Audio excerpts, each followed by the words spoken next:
හොඳයි සාදු 2022 වසරේ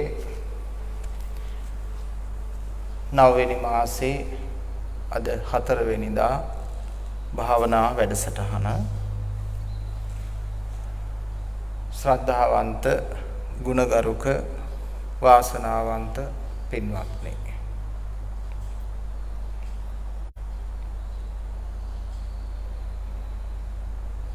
බුදුරජාණන් වහන්සේ දේශනා කළා ගම්බීරෝ අයං ධම්මෝ පණ්ඩිත වේදනීයෝ බුදුරජාණන් වහන්සේගේ ධර්මය නුවණැති අයටය පඩිවරුන්ටය එහෙමනම් අපි සෑහෙන නුවණැති පිරිසක් හැටියටත් පඬිවරු හැටියටත් පවතින්න ඕන හැසිරෙන්න ඕන අවබෝධ කරගන්න මහන්සි වෙන්න ඕන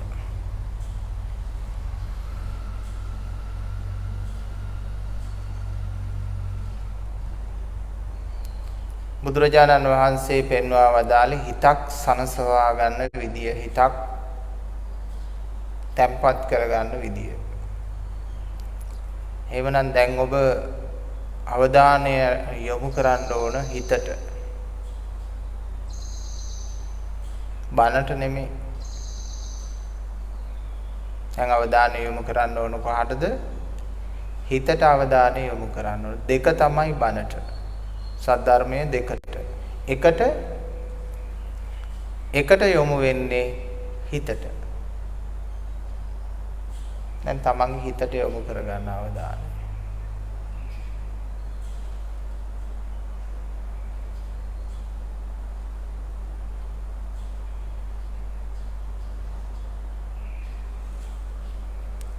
එසේ යොමු කරගෙන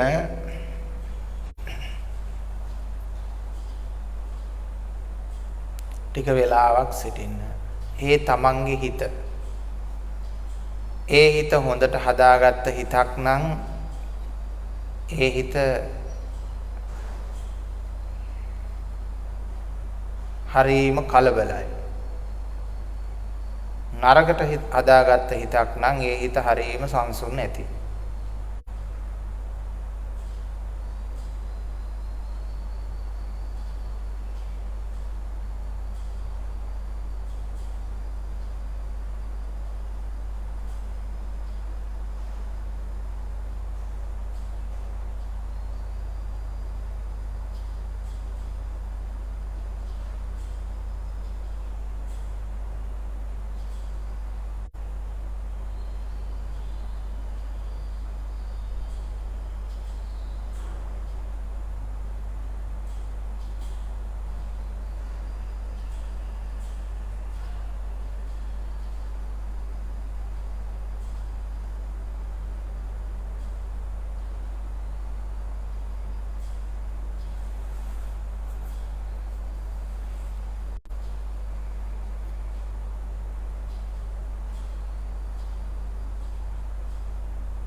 ඔය හිතට එක එක දේවල් හිතෙනවා.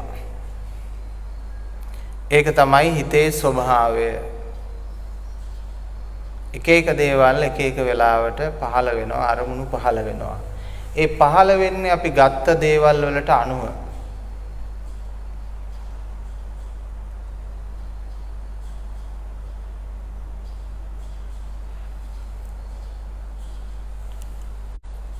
කාරණෙන් කාරණේ දිහා බලන්න අපි එක එක හැඩයට හදාගෙන තියෙනවා හිත.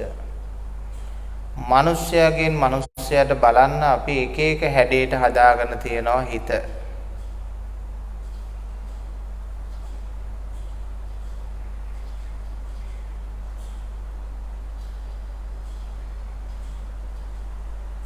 ඇයි අපි එක එක හැඩයට බලන්නේ? ඇයි අපි එක එක හැඩ හදාගෙන තියෙන්නේ? අන්න ඒකට කියනවා තෘෂ්ණාව කියලා.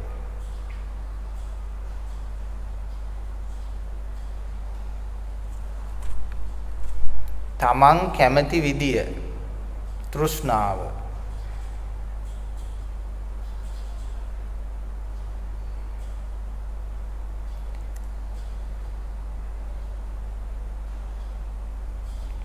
මගේ ඉඩම මගේ ගේ දොර කියලා බලන්න පුරුදු වුණාම ඒක මගේ ඉඩම මගේ ගේ දොර කියන හැඩයට පේනවා.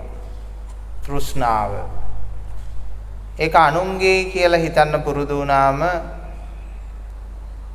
ඒක අනුන්ගේ දෙයක් හැටියට ඒ හැඩයට පේනවා.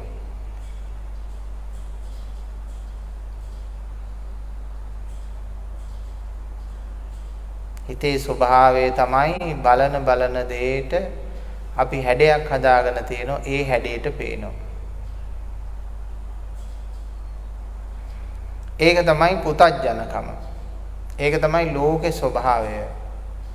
ධර්මයේ ස්වභාවය කුමක්ද?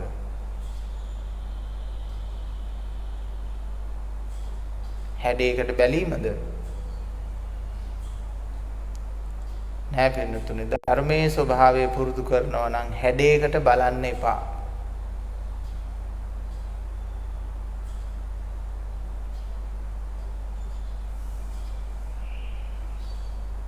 හැඩයකට බලන්න එපා.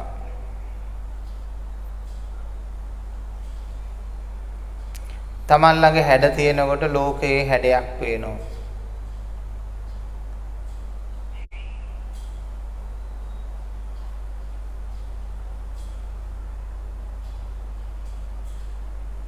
බුදුරජාණන් වහන්සේ කිසිම හැඩයක් ගත්තේ නැහැ.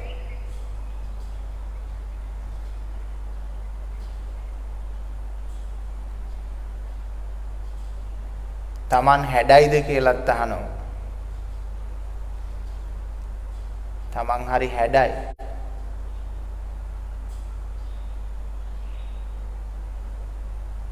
කාටත් Taman හරි හැඩයි.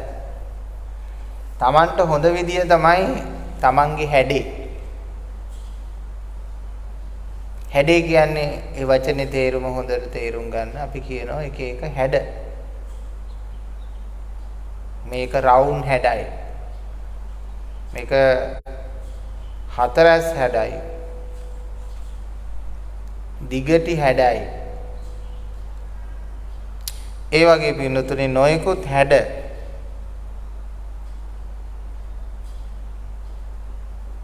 Taman කොයි හැඩයටද අරගෙන තියෙන්නේ? මං හොඳ හැඩේ.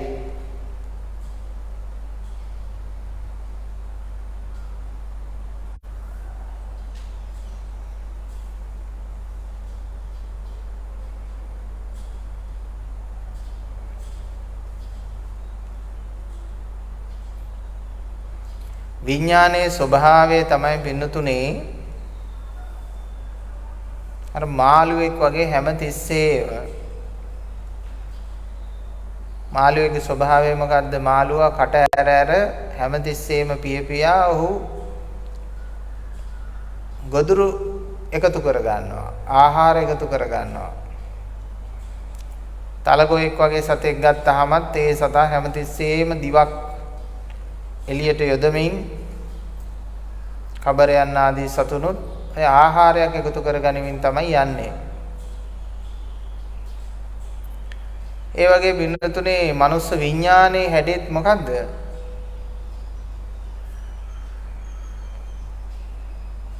හැමතිස්සෙම රොඩු එකතු කරනවා. කොහාටද? හිතට. හිතට රොඩු එකතු කරනවා. දවසින් දවස මොහොතින් මොහොත රොඩු එකතු කරනවා.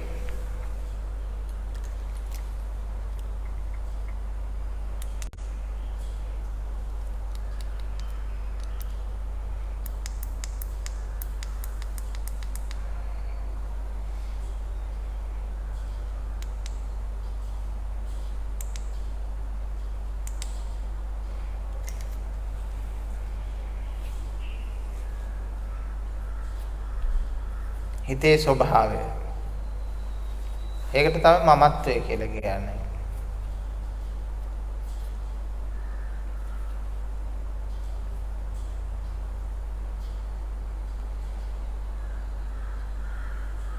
මමත්වය වැඩි කෙනෙකුට සහනශීලී ජීවිතයක් නැහැ.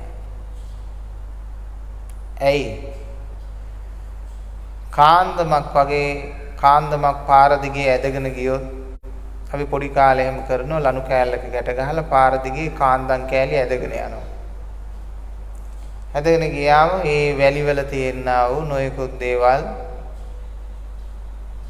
යකඩ අංශු කොටස් ගොඩාක් දේවල් එකේ කාන්දමේ ඇලී පවතිනවා. ඒ වගේ මමත්වය කියලා කියන්නේ පින්නතුනේ කාන්දමක්. මැග්නට් එක. ඒකට හැමදේම ඇද ගන්නවා.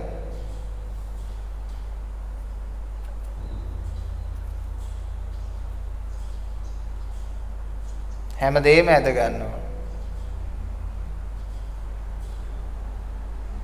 බලන්න ඔබ උපන්දා පටන් මේ දක්වාම ඇලිච්ච කාන්දම් මේ ඇලිච්ච කුණු කොට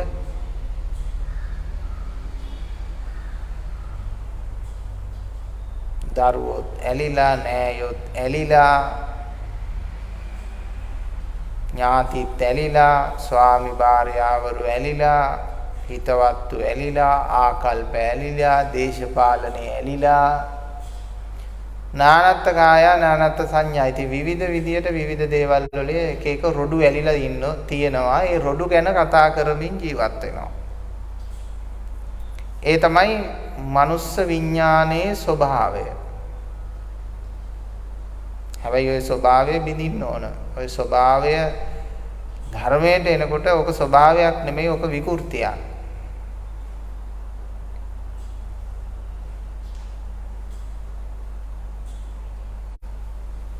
ලෝක ස්වභාවය බිඳින එක තමයි ලෝකෝත්තර ස්වභාවය කියලා කියන්නේ.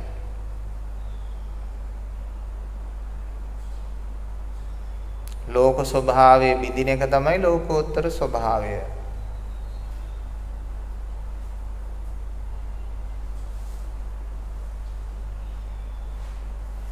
ලෝක ස්වභාවය බිඳින ලෝකෝත්තර ස්වභාවය කියන්නේ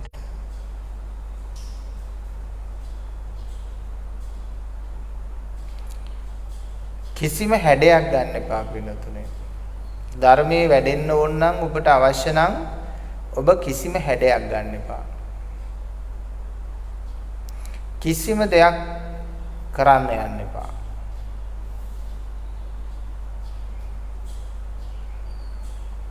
කිසිම දෙයක් කරන්න යන්න එපා. කිසිම හැඩයක් ගන්න එපා.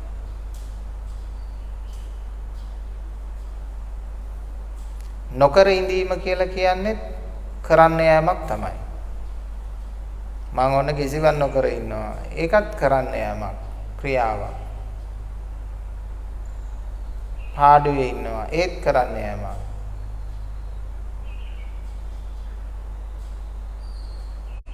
අන්න එතනයි පින්නතුනේ ගම්බීරෝ අයන් ධම්මෝ පඬිත වේදනීය කියපු බුදු වදන හොඳට සිහි කැඳවාගෙන අර්ථ නිරුක්ති හොඳට වටහා ගන්න ඕන. ඒක තමන්ම වටහා ගන්න ඕන. තමන්ගේ නුවණ වැඩිලා.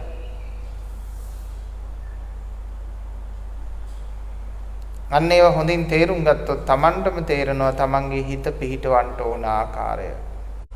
තන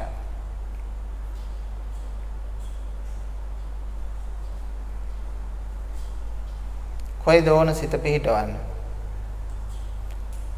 සිත පිහිටවන්න උවමනා කිසිම තැනක නොවේ. සිත පිහිටවන්න උවමනා යම් තැනක නොවේ. සිත පිහිටවන්න උවමනා කිසිම අරමුණක් කෙරෙහි නොවේ. සිත පිහිටවන්න උවමනා කිසිම රූපයක් කෙරෙහි නොවේ. සිත පිහිටවන්න උවමනා කිසිම ශබ්දයක් කෙරෙහි නොවේ. සිත පිහිටවන්න උවමනා කිසිම ගන්ධයක් කෙරෙහි නොවේ. සිත පිහිටවන්න උවමනා කිසිම රසයක් කෙරෙහි නොවේ.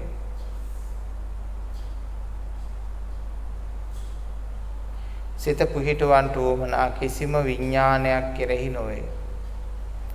සංඥාවක් කෙරෙහි නොවේ. කිසිවක් තුල සිත පිහිටවන්න එපා.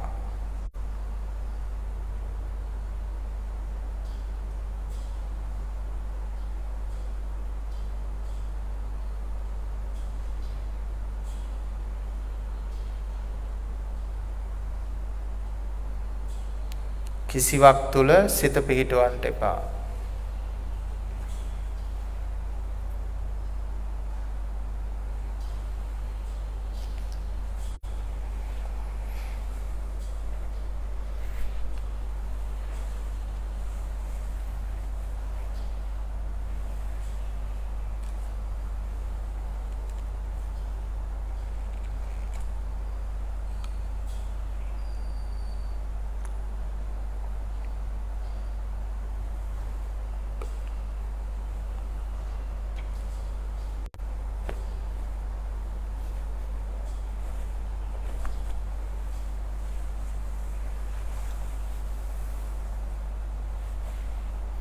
දැන් ඔබ බලන්න මේ දෙසූ දහමට අනුව පිළිපැදලාද ඔබ ඉන්නේ කියලා බලන්න.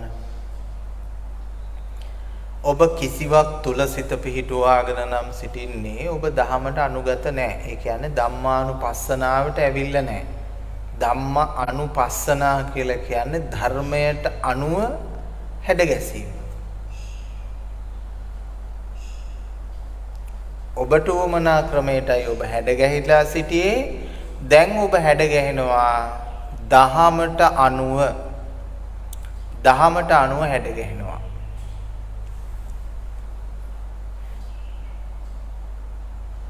දහමට අනුව හැඩගැසෙනවා.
කිසිදු හැඩයක් නොගන්න.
කිසිදු හැඩයක් නොගෙන ඔබට විනාඩි 5ක් විනාඩි 10ක් සිටීමට හැකිනම්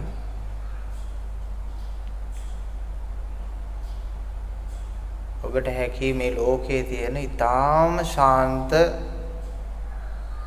මානසික ස්වභාවයකට ඇතුල් වන්න.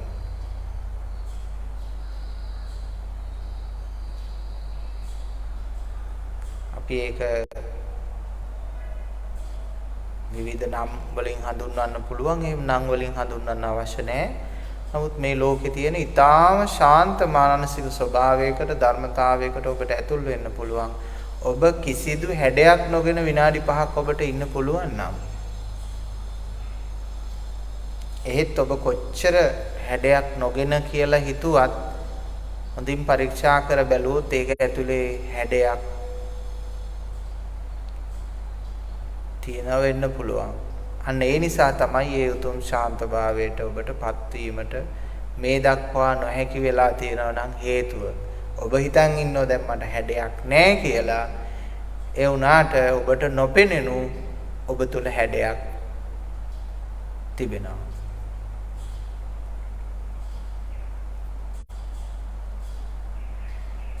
ඒ නිසා තමයි නිරන්තරයෙන්ම තමා දෙස බලමින් සම්මර්ෂණය කරන්න ඕන. ධර්මයේ කැඩපතක් කරගෙන ධර්මයේ දිහා බලමින් ධර්මයේ තුලින් තමන්ගේ අඩුපාඩුව සකස ගන්න ඕන. අන්න ඒ බැවින් ධර්මයේ කැඩපතක්.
අපි එක්තරා හැඩයකට ඉඳලා ඒ හැඩය අවසන් කරා බෙල් එක නාද කිරීමත් එක්කම.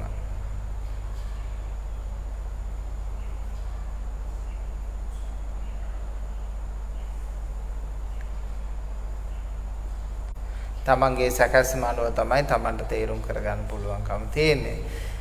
අපි කෙසේ වෙතත් නිරතුරුවම අවධානයෙන් ඉන්න ඕන. යම්කිසි ප්‍රේමයකට හැඩයකට අපි සැකසෙනවද කියලා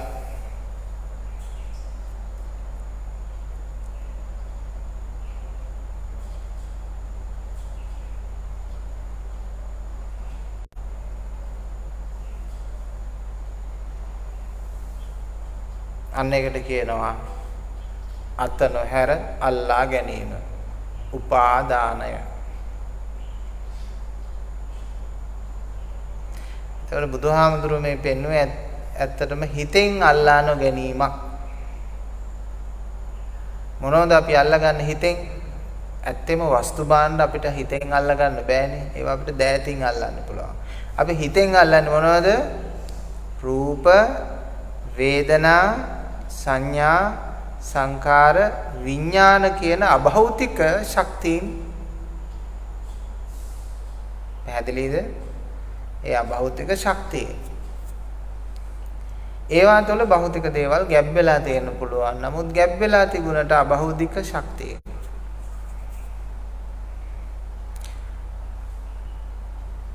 එකම රූපයක් දිහා දෙන්නෙක් එක විදියට බලන්නේ. එකම කාන්තාවක් දිහා පිරිමි ඔක්කොම එක වගේ බලන්නේ. එකම පිරිමියෙක් දිහා කාන්තාව ඔක්කොම එක වගේ බලන්නේ. එකම මිනිසෙක් දිහා සියලු දෙනා එක වගේ බලන්නේ. දැන් මෙතන ඉන්න පින්නතුන් යම් ප්‍රමාණයක් ඉන්නවද? මම විශ්වාස කරන ඔය ඉන්න හැම ප්‍රමාණයටම මාව පේන්නේ එක එක විදියට.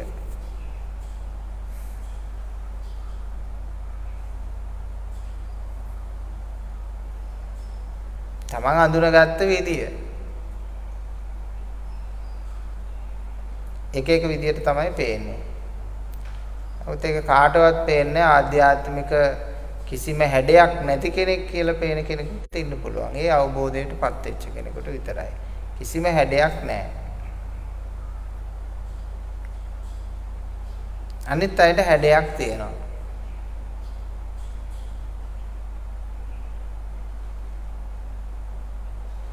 එකක් තමන්ගේ හැඩයට අනුන් දිහා බලන ක්‍රමවේදය නිසා, අනිත් එක තමන්ට හිතුණු හැඩේ නිසා.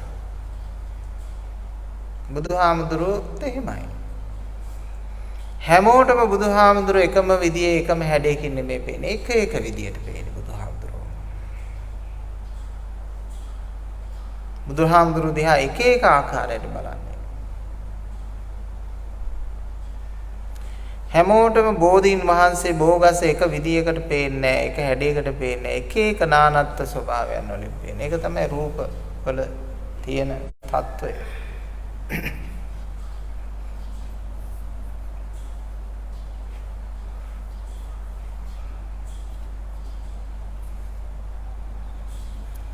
ඔබට හැඩයක් නැතුව ඉන්න පුළුවන් නම් මේ හැඩකාර ලෝකේ ඔබ තමයි ඒ විශිෂ්ටය. හැඩයක් නැතුව සිටිනවා. හැඩයක් නැතුව ජීවත් වෙනවා. කවුරුත් ජීවිතේ හැඩ වෙන්නයි හැඩගස්ස ගන්නයි උත්සාහ කරන්නේ. අපි කවුරුත් කිව්වේ එහෙමයි. ජීවිතේ හැඩගස්ස ගන්න ඕන.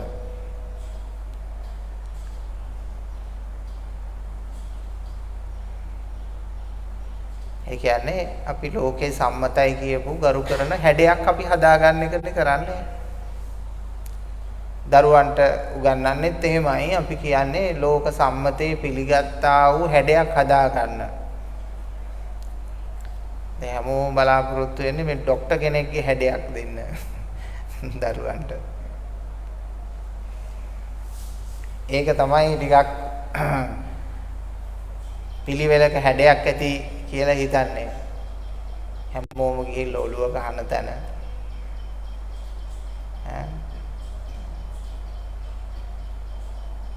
ඔය දොස්තරවරු වෙන්න කැමති ඒකයි ටිකක් පිළිවෙලට අඳින පළඳින අය. නිකන් ඉන්නවා වගේ ටිකක් පේන නිසා කම්මැලිනේ ටිකක් නිකන් ඉන්නවා වගේ පේනවා නිකන් පුටුවකට වෙලා වාඩි වෙලා ඉන්නේ හාමුදුරුවෝ වගේ. මොකක්වත් වැඩක් නැහැ ආවම මේ නලාව තියෙනවා තුන්ඩු කෑල්ල මොනවා හරි ලියනවා වගේ තමයි පේන්නේ. නිකන් ඉන්නේ දොස්තරවරුන්ට නිකන් හම්බ වෙන්නේ. නේද? ඒ හැඩේ දෙන්න බලාපොරොත්තු වෙනවා. ඒ හාමුදුරුවන්ට නිකන් හම්බ වෙන්නේ වාඩි වෙලා ඉන්න මොනවා හරි කියවනවා එතකොට මොනවා හරි හම්බ වෙනවා. නිකන් හම්බ වෙන්නේ. ලෝයර්ස්ලටත් එහෙමයි. එහෙමයි ස්වාමීනි කිව්වා නැගිට වාඩි වුණා මිනිහාගේ ගාස්තුව හම්බ වෙනවා.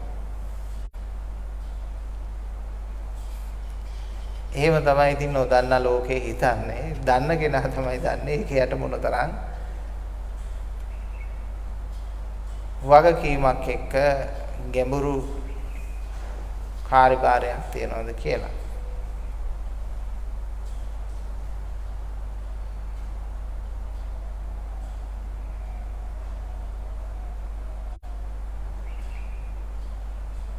භෞතික හැඩවලට අභියෝග කිරීමක් නෙමෙයි. භෞතික හැඩයන් ඒව තියාගන්න. ඒක ලෝකෙට. ඒත් ඔබ ආධ්‍යාත්මිකව කිසිදු හැඩයක් නැති කෙනෙක් වෙන්න ඕන.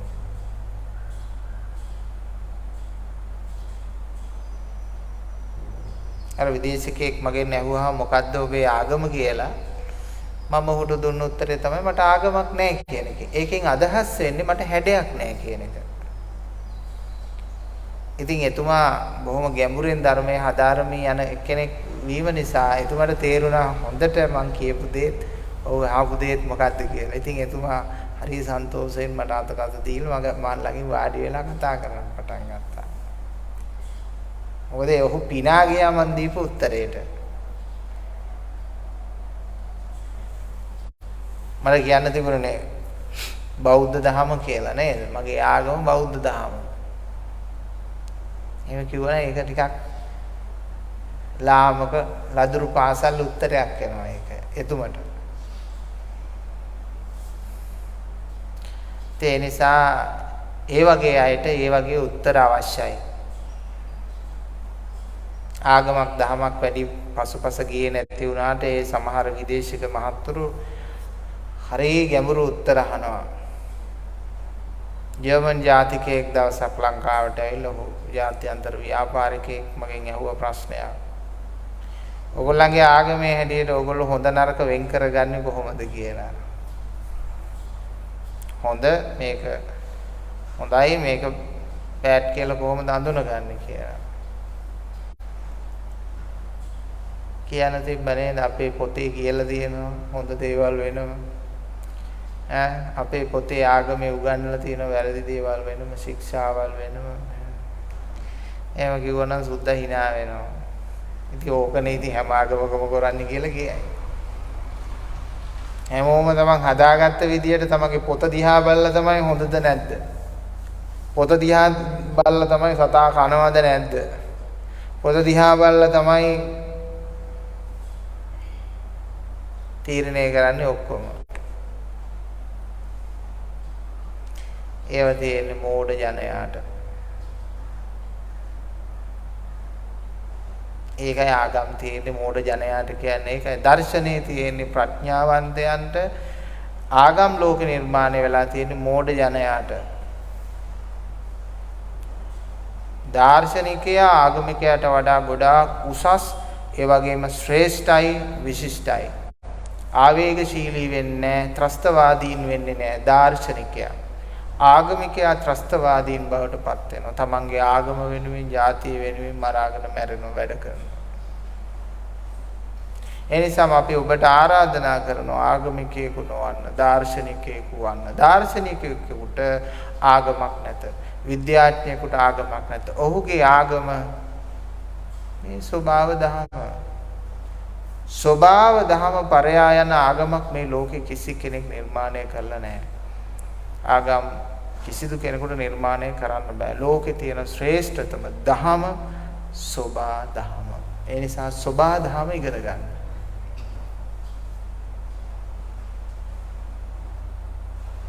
බුදු දහම, කිතු දහම, මුස්ලිම් දහම ඕමෝම දහම් තියෙනනේ ලෝක ජෛන දහම සෝබා දහම. සෝබා දහම ඉගෙන ගත්තොත් ඔබ අර සියලු ආගම් ඉගෙන ගත්තට වැඩි ශ්‍රේෂ්ඨයි. ඒ වගේම අනිත් සියලුම ආගම් ඔබ දන්නේම නැතුව ඉගෙන ගන්නවා. සෝබා දහම ඉගෙන ගත්තොත් සියලු ආගම් ඉගෙන ගත්තා හා සමානයි. සියලුම ආගමික පොත් පුස්තකාල ලක්ෂයක් කියවුවා වගේ. තේරුණාද? සෝබා දහම ඔබ ඉගෙන ගත්තොත් පුස්තකාල තියෙනවා කියලා හිතමුකෝ. සතකුමක් දිග සතකුමක් පළල පුස්තකාල තියෙනවා. ඒ වගේ පුස්තකාල ලක්ෂයක් කියවනවා.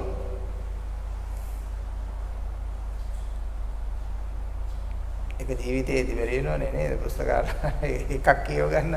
ඒ වගේ පුස්තකාල ලක්ෂයක් කියවනවා. අන්නේ ඒ හා සමාන ඥානයක් ඔබට ලැබෙනවා. සෝබා දහම ඉගෙන ගත්තොත්.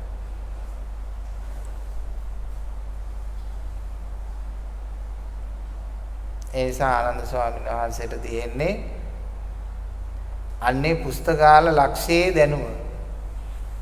ඒකට හේතුව සෝබා දහම ඉගෙන ගත්තා.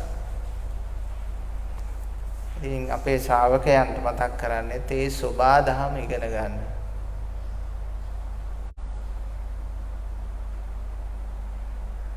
ගලාගෙන යන ගංගා වැව් දියැලි කුරුල්ලන්ගේ හඬ නාද සැලෙන ගහකොළ ලෙලෙන ගහකොළ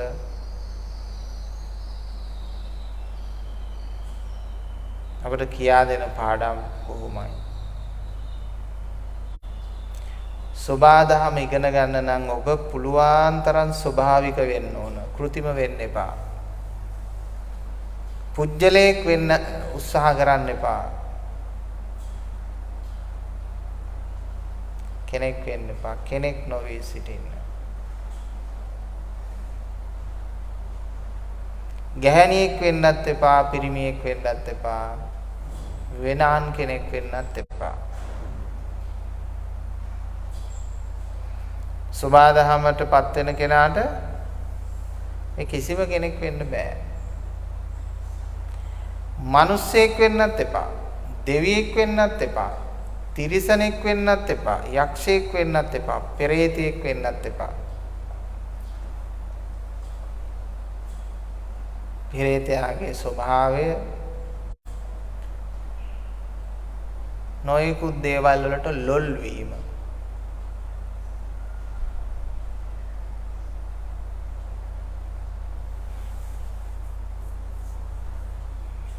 නොයෙකුත් දේවල් වලට තද ලොල් භාවය තමයි පෙරේතයාගේ ස්වභාවය.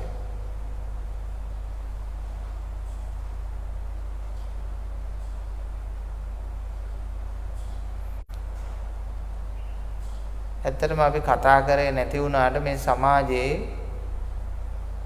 කොච්චර එවැනි ලොල් භාවයන් තියෙනවද?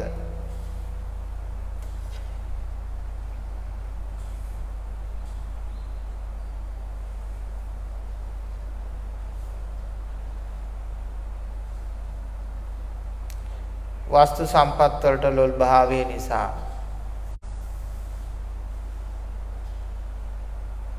ආහාර පාන ආදියට තියෙන ලොල් භාවය නිසා පෙරේතය වෙලා ඉපදිච්ච අය කොච්චර ඉන්නවද මේ සමාජයේ?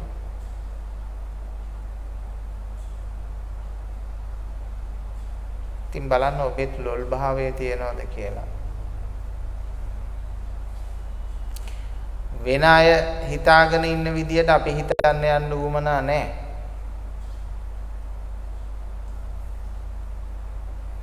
මේ මහ පොළොවත් එක්ක කතා කරන්න ඕන. තමන්ගේ ගේ බිමට ගිහිල්ලා මහ පොළොවත් එක්ක කතා කරන්න ඕන. හලෝ කොහමද?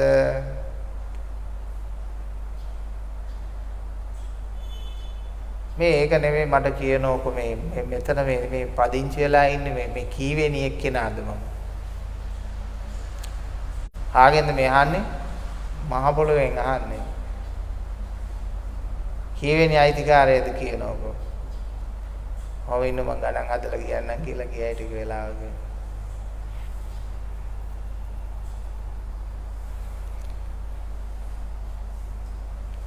මෙතනම මේ විදියට ගයක් හදාගෙන හිටියා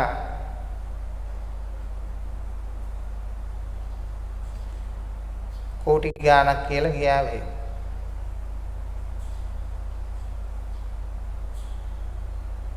කෝටි 1000කටත් වැඩි මිනිස්සු මෙතන සත්වයෝ මිනිස්සු එක එක යුගයන් වල මෙතන මගේම ඉඩම කියලා හිතාගෙන මෙතන ජීවත් වුණා කියලා කියයි. එක් කෝටි 1000කටත් එහා ගිහපු ඒ අනිත් එක්කෙනා කියලා කියයි ඔබ.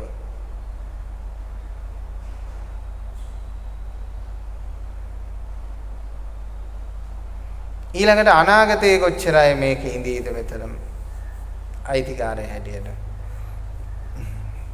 අනාගතෙත් ඒ වගේම කෝටි ගාණක් ඉන්නවා. ඇයි ඉතින් මෛත්‍රී බුදුහාඳුරු බුදු වෙන කාලෙත් ඉන්නෝනේ කවුරු හරි. එතකොට ඒ කාලෙත් ඉන්නවා. ඉතින් ඔන්න ඔය වගේ සාකච්ඡා කරන එක තමයි සෝබාදහමත් එක්ක තියෙන සාකච්ඡාව. මිනිස්සුන්ගෙන් අහලා ඔය බණ අහගන්න බෑ. මහ පොළොව සාක්ෂි මහ පොළොවෙන් අහන්න. බුදුරජාණන් වහන්සේ බුද්ධත්වයට පත් වුණාද කියලා මිනිස්සු සැක කරනකොට බුදුරජාණන් වහන්සේ දේශනා කරේ මේ ආසනයේ සාක්ෂි මේ මහ පොළොව සාක්ෂි කියලානේ. බුදු කෙනෙක්ගේ බුදු බවට සාක්ෂිය ස්වභාව ධර්මය. වෙන කිසිම කෙනෙක් නැහැ. දෙවියන්ටවත් සාක්ෂි දෙන්න බෑ. හැබැයි දෙවියෝ ඉන්නේ ගතියකනේ. දෙවියෝ බලාගෙන හිටියාට සාදුනාද දුන්නට දෙයියන්ට තේරෙන්නේ නැහැ මොකද්ද වෙන විප්ලවය කියලා. ඒ බුද්ධත්වයේ කියන්නේ මොකද්ද කියලා තේරෙන්නේ නැහැ එයාට. එයා දන්නවා ඒක මොකක් හරි ආශ්චර්යයක් කියලා. ඒත් බුද්ධත්වයේ කියන්නේ මොකද්ද කියලා දන්නේ නැහැ. දැන් අර සමහර අය හිතන්නේ ආනන්ද හැමතුරු මොකක් හරි ගැඹුරු බණක් කියනවා කියලා දන්නවා. මොකද්ද ධර්මය කියලා දන්නේ අර ඒ වගේ තමයි.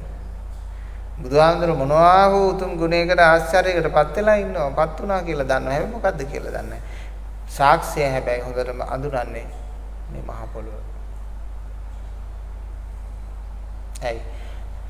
බුදු කෙනෙක්පත් උනේ ස්වභාව දහමට. ඒකට කියන්නේ තථාගත ධර්මය. තත්තාකාරේ ධම්ම. තථාගත ධම්ම. ස්වභාව ධමයටපත් වුණා. ඉතින් ස්වභාව ධම හැම තැනම තියෙනවනේ පවතිනවා. එතකොට මිනිස්යාගේ දේවල් ටික දිහා බලලා මේක තමයි අපි ස්වභාවය කියලා කියනවා. හැබැයි ඒක ස්වභාව ධම නෙමෙයි. ඒ මනුස්සාත්මයේ ස්වභාවය.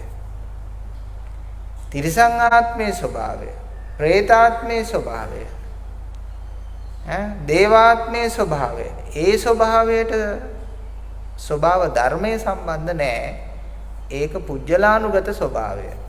අපි මේ කතා කරන්නේ පුජ්‍යලානුගත ස්වභාවයක් කොට කල්පනා කරන්නේ නැතුව ඒක ස්වභාවයක් නොවේයි.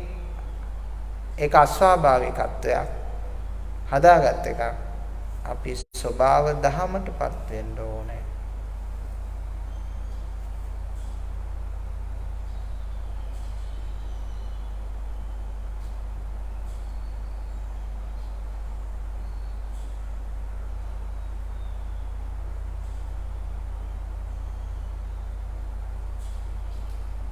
ස්වභාව ධමයටපත් වෙන්න ඕනේ.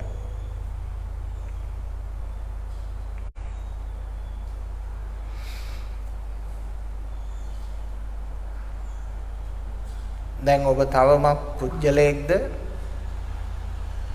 එහෙම නැත්නම් ඔබ දැන් ස්වභාව ධමයක්ද?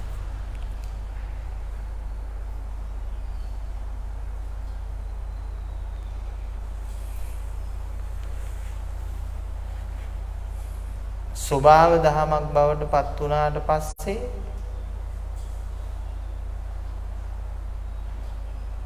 එයා එකම ස්වභාව දහමකට අනුව ජීවත් වෙනවා මිසක්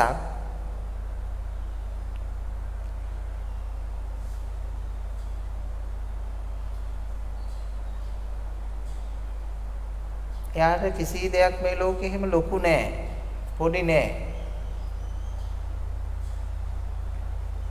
සමාජයේ තියෙනා වූ සම්ප්‍රදායික දේවල් එකක්වත් එයාට මතක නැහැ. මුල අමතක කරන්න හොඳ නැහැලු. කළගුණ අමතක කරන්න හොඳ නැහැලු. දවසක් මගේ දායකයෙකුත් කිව්වා මේ ආම්දුරනේ කළගුණ අමතක කරන්න හොඳ නැහැ කියලා. ටිකක් මුල් කාලේ උදව් කරපු දායකයෙක්. මං ඉනා වෙලා කිව්වා එහෙම නැහැ ඉතින් කළ අගුණත් අමතක කරන්න හොඳ නැහැ කියලා කිව්වා. ඊළඟ සද්ද නැතුව හිටියා. මොකද කළ ගුණ මතක කරන්න කළ අගුණත් මතක තියෙන්නේ ඒකමනේ. ඒ නිසා කළ ගුණ කියන එකේ ගුණ අගුණ දෙකම තියෙනවා. ඊට වැඩිය හොඳයි කළ ගුණ අගුණ දෙකම අමතක කරන එක. ඉතින් මුල මැද අග මතක තියාගෙන යන්න ඕන. මොකටද මුල මැද අග?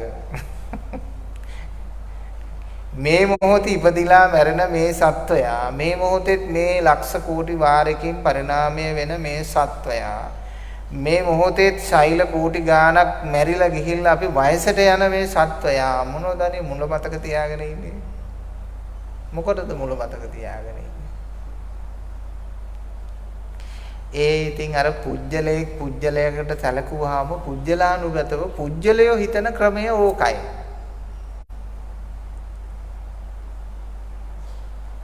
ඒ නිසා අපිට උදව් කරනකොට පුජ්‍යලයකට කරන උදව්වක් හැටියට කරන්න එපා.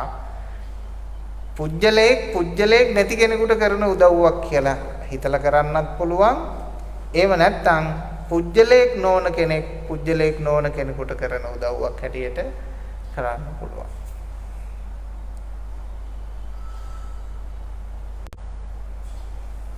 ඒ නිසා හොඳම දේ තමයි ලෝකේ ජීවත් වන්න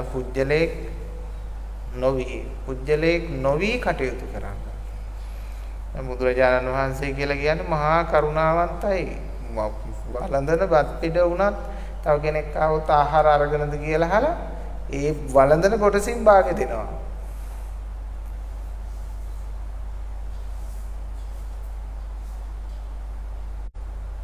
ඒ පින්පව් ගණන් හදලා නෙමෙයි. ඒ තමයි ස්වභාව දහම. ඒ තමයි මානව ධර්මය. දිට්ඨිගත භාවයන් තුලින් නෙමෙයි. පොතේ දන් දෙන්න කියපු නිසා දෙනව නෙමෙයි. ඔය ගොඩාක් ඔය දම් පින්කම් කළාට ඇත්තටම මට නම් පේන්නේ චාලිත්‍ර ධර්ම. තුමාට දාන්නේ නොදුන්නොත් කට්ටිය මොනවා හරි කියයි නිකන් ඥාති කියලා එහෙම දෙන්නේ. හැමෝම නෙමෙයි හැමෝම මේක දාගන්න එපා. කොහෙන් හරි පුස්කාපුවට පිළිගරක් ගෙනල්ලා ඒකත් පුළුවන් නම් 3000 1500 හරි 1000 පන්සලෙන් හරි ගන්න පුළුවන් නම් අරගෙන ඒකෙන් ඉතරේ ඉතින් පූජා කරනවා. ඒක තමයි ඉතින් කෙරෙන්නේ. හාමුදුරු කෙනෙක් ඉතින් ප්‍රසිද්ධ කෙනෙක් ගෙන්නලා ටිකක් ගම දෙදරන්න කරන්නත් පුළුවන්. ඒ කමන්නේ එහෙම හරි කරන එක ලොකු දෙයක්. ඒකෙනුත් දහම් මත් පොඩ්ඩක් හරි තමන්ගේ ඔළුවට වැටේවි. එහෙම හරි කරන එක ලොකු දෙයක්. හැබැයි මේවා අවබෝධයෙන් යුක්තව කරනවා නම් ගොඩාක් වටිනවා.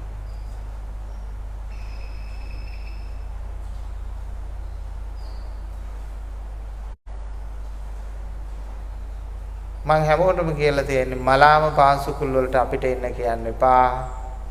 ජීවත් වෙලා ඉද්දී නොමැරෙන්න මනස හදාගන්න. නොමැරෙන මනස කියලා කියන්නේ මැරෙන කිසි දෙයක් හිතේ උපාදාන කරගෙන අල්ලගෙන නැහැ. තෘෂ්ණාවක්, තණ්හාවක්, ලෝභයක් අල්ලගෙන නැහැ. යා නොමැරෙන කෙනෙක්. අප්පමත්තා නමියන්තේ ප්‍රමාදයයි මැරෙන්නේ අප්‍රමාදයයි මැරෙන්නේ නැහැ. බලන්න ඔබ හොඳට මැරෙන කෙනෙක්ද කියලා. මැරෙනවා නම් මැරෙන්නේ අපි ළඟ තියෙන දේවල් නැති වෙන එක. නැති වෙනකොට කියනවන්න මැරෙනවා කියලා. නැති වෙන්න දෙයක් අපිට නැත්තම් මැරෙන්නේ කොහොමද? මේ ශරීරේ මගේ නෙමෙයි කියලා මම දන්නවනම් මේ තමන් පරිහරණය කරන ඉඩකඩම් ආදිය මගේ නෙමෙයි කියලා මම දන්නවනම් මේ මං ඔළුවෙන් හසුරවන අරමුණු ටික මේ ලෝකෙම්ම ගත්ත දේ ලෝකයටම දෙන දෙයක් කියලා දන්නවනම් මේ මිල මුදල් ආදිය ලෝක සම්මුතියක් කියලා දන්නවනම්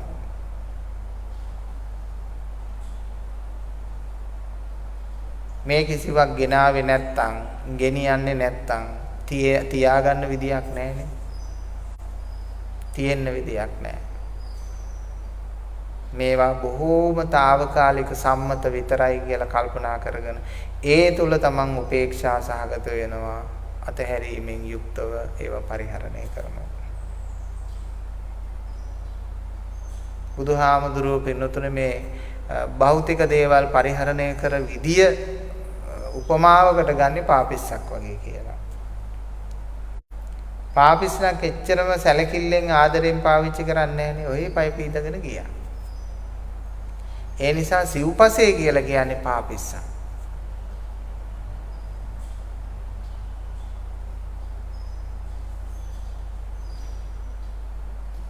ඒකනේ භික්ෂුන් වහන්සේලා හැම දෙයකම ඔය ප්‍රත්‍යවේක්ෂා ගාථාවකින් පවා තියෙන්නේ.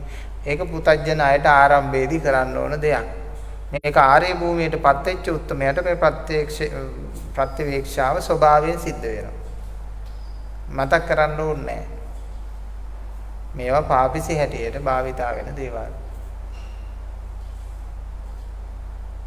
බුදු පරිහරණයක් විතරයි තියෙන්නේ කියලා සිතෙන් තේරුම් අරගන්නවා. තේරුම් අරගන්නව නෙවෙයි පින්නතුනේ අතහැරිලාම තිබෙනවා. මොකද හේතුව තමන් අර හැඩයක් අරගෙන නැති නිසා.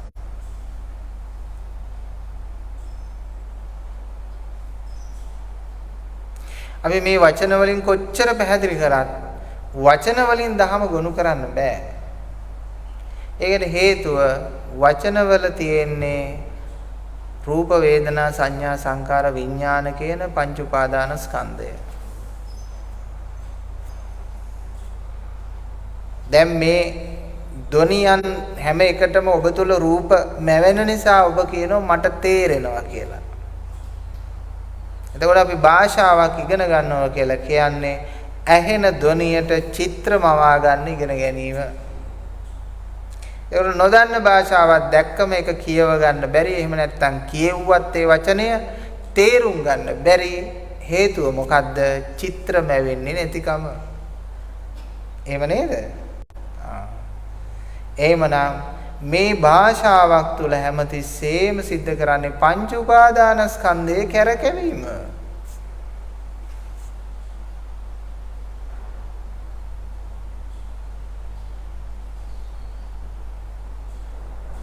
පංච උපාදානස්කන්ධයේ කරකවනවා මේ භාෂාවෙන්.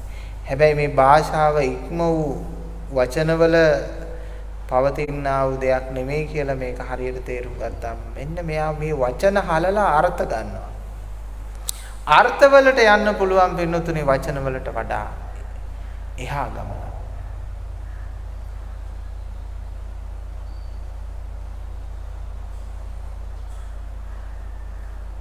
මේ මානව සත්වයාගේ තියෙන සුවිශේෂත්වය තමයි වචනයත් අතික්‍රමණය කොට බැලීමේ හැකියාව. ඉතින් වචනේවත් තේරුම් ගන්න දන්නේ නැති ලෝකේ කොහොමද ඉතින් වචනේ අතික්‍රමණය කරන්නේ? ඉස්සෙල්ලා වචනේ පරිසමාප්තාර්ථය තේරුම් ගන්න ඕන. ඊට පස්සේ වචනේ අතික්‍රමණය කර ලෝකේ තේරුම් ගන්න.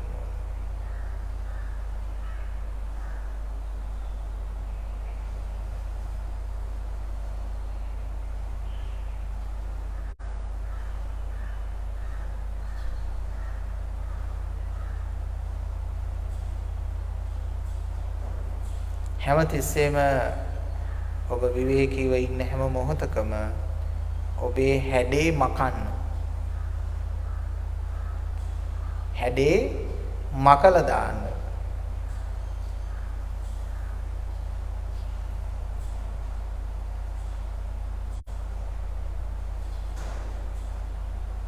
එතකොට ඔබ නිදහස් කෙනෙක්. ඒක භෞතිකවාදී ක්‍රියාවලියක් නෙමෙයි. සම්මුතිවාදීත්වයට ආවහම ඒ විදිහට ඔබ වැඩ කරගෙන යන්න. ආධ්‍යාත්මික සිත දර්ශනය ගුණය හැඩයක් නැතිව වාසය කර.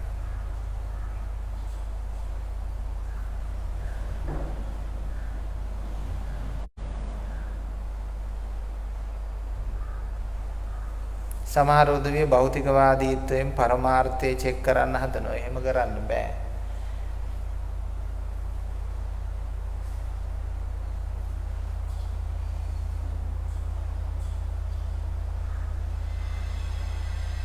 බුදුහාමුදුරුවෝ පෙන්නතුනේ හරියට එක එක ගල් පරවල ගැටි යන මේ අතට ගැටි ගැටි යන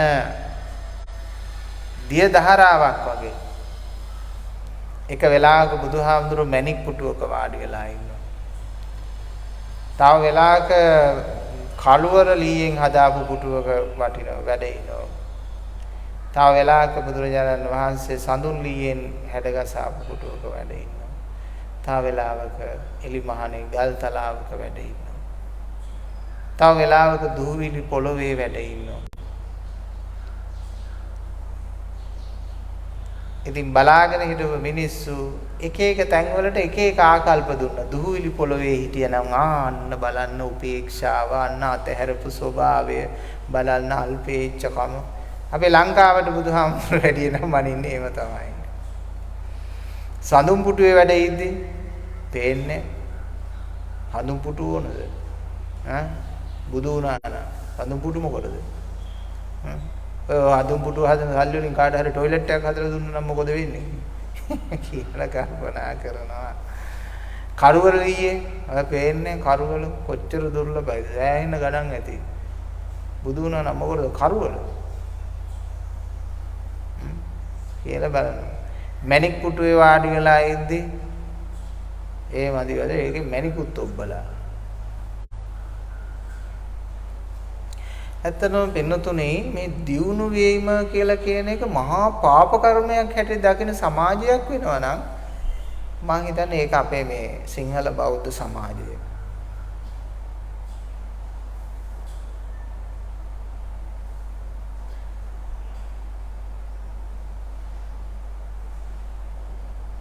අලාභය පාඩුව නැති බැරිකම ආඩම්බරෙන් කියන જાතියක් නේ.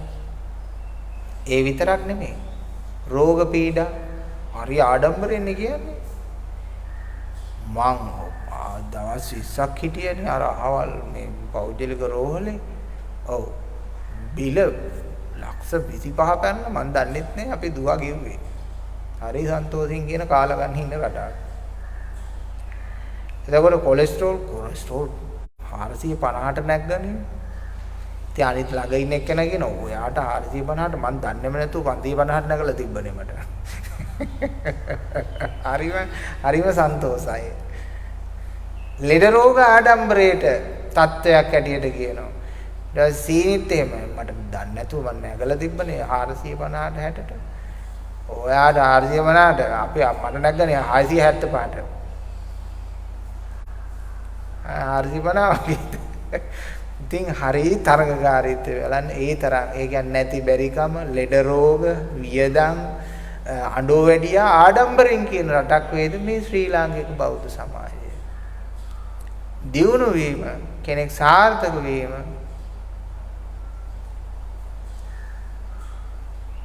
ඒක නිකන් මහා වැරද්දක් කරන කෙනෙක් හැටියට තමයි දකින්නේ. පන්සලේ හාමුදුරුවෝ බෙන්ස් එකක් ගෙනාවොත් තමයි ඕකට මොකටද ඕක කියලා හිතන්නේ. හැබැයි මස් කඩකාරයා බෙන්ස් එකක් අරන් ගියා නම් මම බලන්න ඌ මස් කඩයක් දාලා බෙන්ස් එකකුත් ගත්තා ෂෝ. ඒකට මොකුත් කියන්නේ.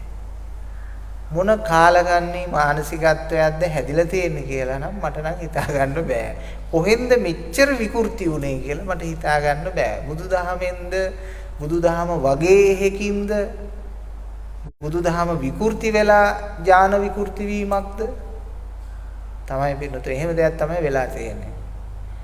බුදුදහම කියලා එකේ ඇතුලේ ඥාන විකෘති වීමක් නිසා ඥාන විකෘති මනසක් තමයි හැදිලා තියෙන්නේ. මොකද ආකල්ප විකෘති වුණාම ඥාන විකෘති වුණා වගේ තමයි. දැන් පුජ්‍යලයේ ශාරීරික ඥාන විකෘති වුණත් 아무තු මිනිස්සෙක් හැදෙනවා. ඒ වගේම ආකල්ප විකෘති වුණොත් විකෘති සංකල්ප තියෙන මිනිස්සු බිහි වෙනවා. එතකොට විකෘති සංකල්ප තියෙන මිනිස්සු බවට පත් වෙලා තියෙනවා.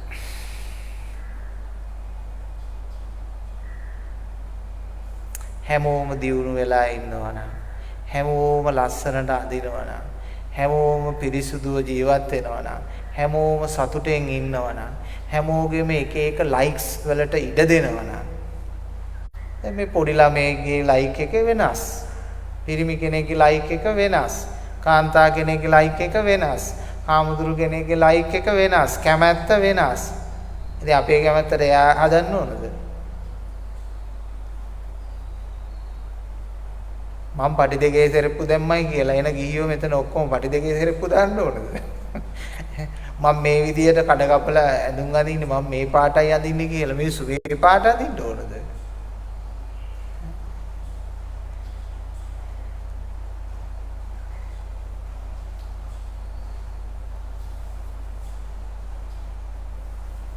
ඒ නිසා අපි ඉගෙන ගන්න ඕනේ ඒ අයගේ ලයික් වලට ගරු කරන්න.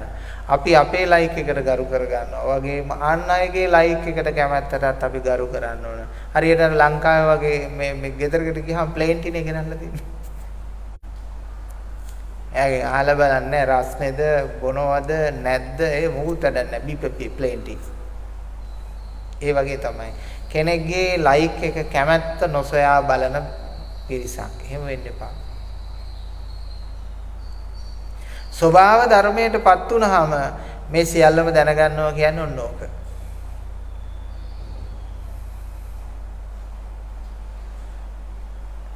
එතකොට හැමෝගෙම මානසික ස්වභාවයන් වලට ඉඩ දෙනවා.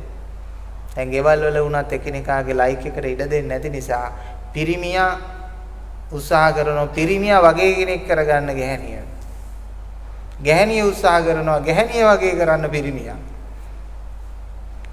ඒක කරන්න බෑනේ. ගැහණිය ගැහණියගේ ස්වરૂපේ පිරිමියා පිරිමියාගේ ස්වરૂපය දෙන්න දෙන්නේ. දෙන්න එකෙක් කියලා හිතන්න ගියාම තමයි මේ ගහමරා ගන්න. දෙන්න දෙන්නේ.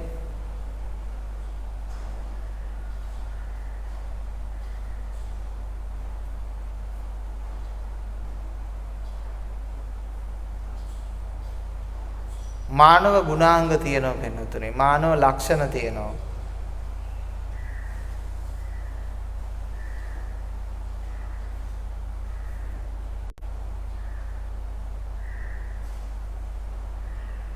ගහේ වැලේ කොළේ වුණත් ඒ ගස් වලට වැල් වලට කොළ වලට අදාළ ලක්ෂණ තියෙනවා.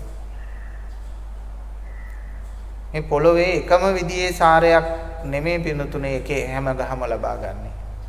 ඒ ගස් වලට උවමනා කරන වෙනවම ලයික් එකක් තියෙන එයාට ආවේනික වූ සාරයන් එයා ගන්න. ඒකනේ ඒවා ආවේනික පළාත්වල හැදෙන්නේ සමහර ගස්. ඒකට මිනිස්සුත් එහෙමයි. මිනිස්සු ජීවත් වුණාට ආවේනික ස්වરૂප තියෙනවා. ඒ නිසා අපිට කියන්න බෑ තමන්ගේ ස්වરૂපේ මෙහෙම වෙන්න ඕන කියලා.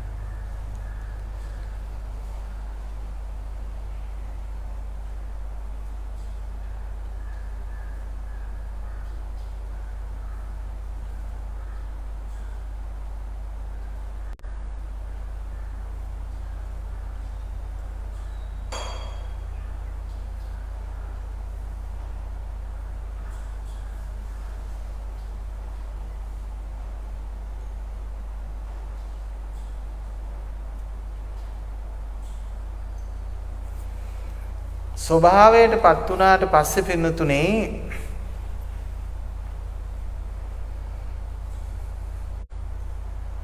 එයා යනවා එයාගේ කුඩා කාලයට.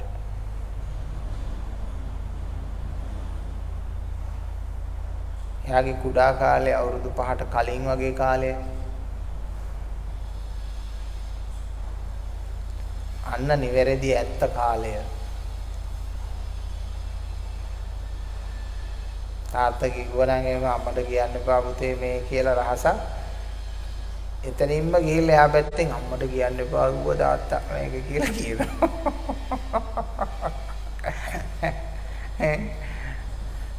හරිෂෝ. අපි ආසාවට කිරි යොදේ කාලේ ඉවරලා කිරියට්ටි එන ගම මල්ලිට කිව්වා මේ කියන්න එපා කිරි යොදේ අපි කෑව කියලා මේක. ගියපු ගමන් කියන අපි කිරි යොදේ එහෙම කෑවේ නෑ. ඉතින් මං කිව්වනේ උඹට කියන්න එපා කියලා. ඉතින් මං කිව්වේ කෑවේ නෑ කියලා තමයි කිව්වේ. යාගේ හරිෂෝ අවුරුදු 5ට වගේ අඩුවෙන් ඉන්න ඕන. ඒ තමයි අපේ සැබෑ ස්වභාවයේ කාලය තියෙනවා.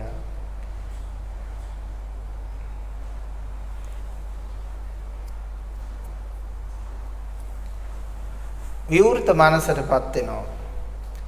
හංග ගත්තේ නැතුව විවෘතව නිදහස්ව ඉන්නවා.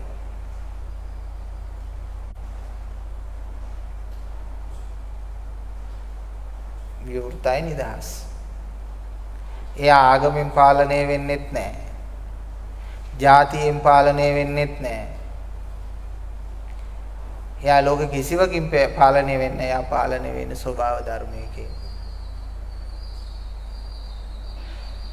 ස්වභාව ධර්මයක්සේ ගලා යනවා.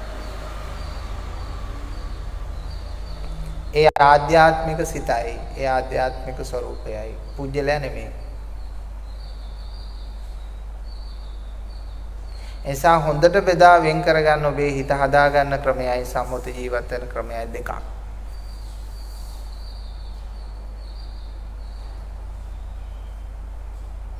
රූප වේදනා සංඥා සංකාර විඥාන ගන්න එපා ආධ්‍යාත්මය තුලින්.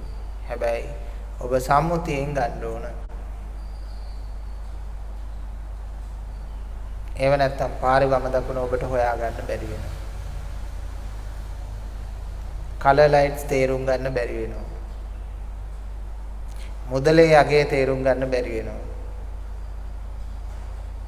එසා ආධ්‍යාත්මිකවයි ඔබ කිසිවෙක් නොවෙන්නේ, කිසිව හැඩයක් නොගන්නේ. එවිට ඔබට ආධ්‍යාත්මික සැනසීමයි ඔබට ලැබෙන්නේ. හිත දුක් විඳින එකෙන් නිදහස් කරගන්නවා.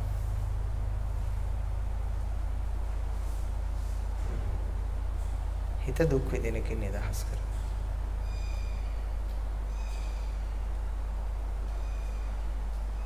මේ ධර්මය බොහෝම වීරියෙන් පිළිපදින්න පින්නතුනේ ඔබ.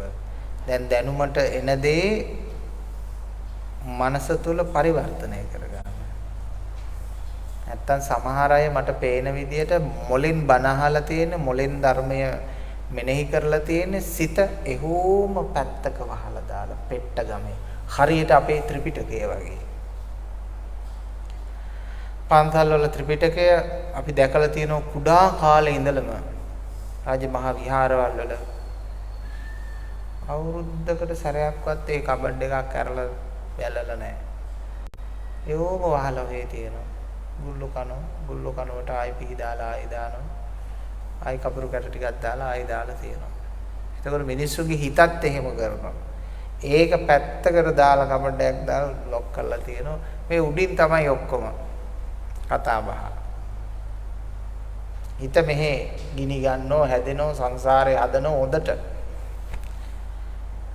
ඒ මදිවද ඉතින් ටිකක් ඉඳලා තව කාගේ හරි කුණක් හොයාගන්න පොඩ්ඩක් බලලා අරයා රහත් නැහැ, අරයා මාර්ගඵල ලැබලා නැහැ. ඒවත් විවේචනය කරලා ඒකෙනුත් කුණු ටිකක් තව පැක් කරගන්නවා.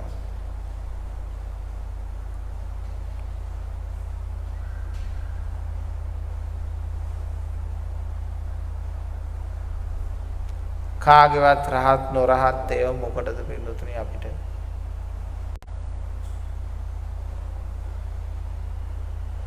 කාගේවත් නොරහත් කමින් වැඩකුත් නැහැ, කාගේවත් රහත් කමින් වැඩකුත් නැහැ. Tamanට වැදගත් Tamanගේ හිත අපායක්ද, දිව්‍ය ලෝකයක්ද, මනුස්ස ලෝකයක්ද, එහෙම නැත්නම් ලෝකෝත්තර ලෝකයක්ද? ඔබේ හිත මනුස්ස ලෝකයක්ද, ලෝකෝත්තර ලෝකයක්ද? ඔබේ හිත දිව්‍ය ලෝකයක්ද, ලෝකෝත්තර ලෝකයක්ද? ලෝකෝත්තර ලෝකය කියන්නේ සාන්තයි, ප්‍රණීතයි.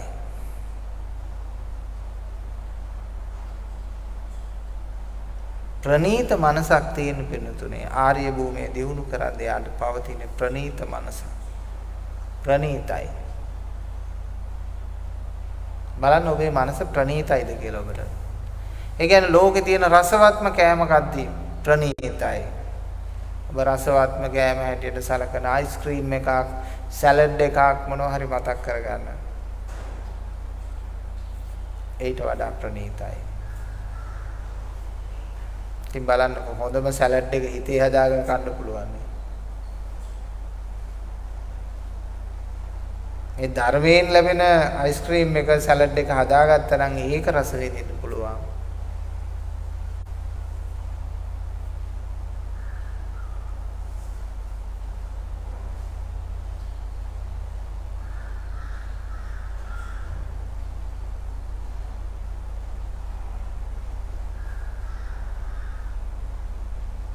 නිවන භාවිතා කරන්න ඔළුව භාවිතාවක් අවශ්‍යම නැහැ.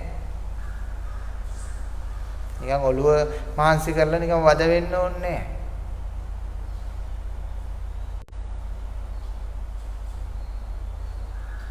මොකටද?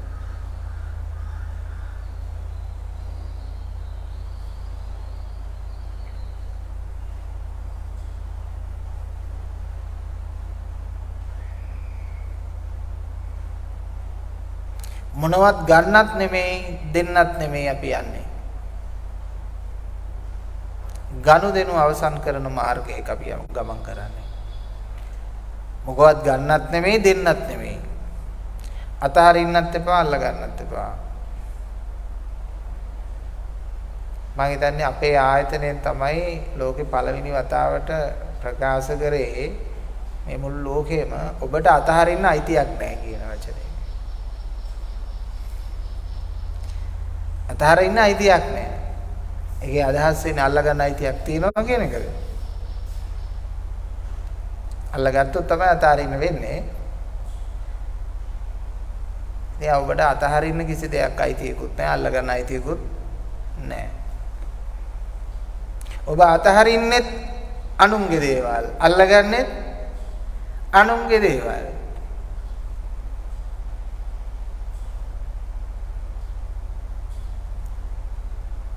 මගේ ශරීරය අතහරිනවා.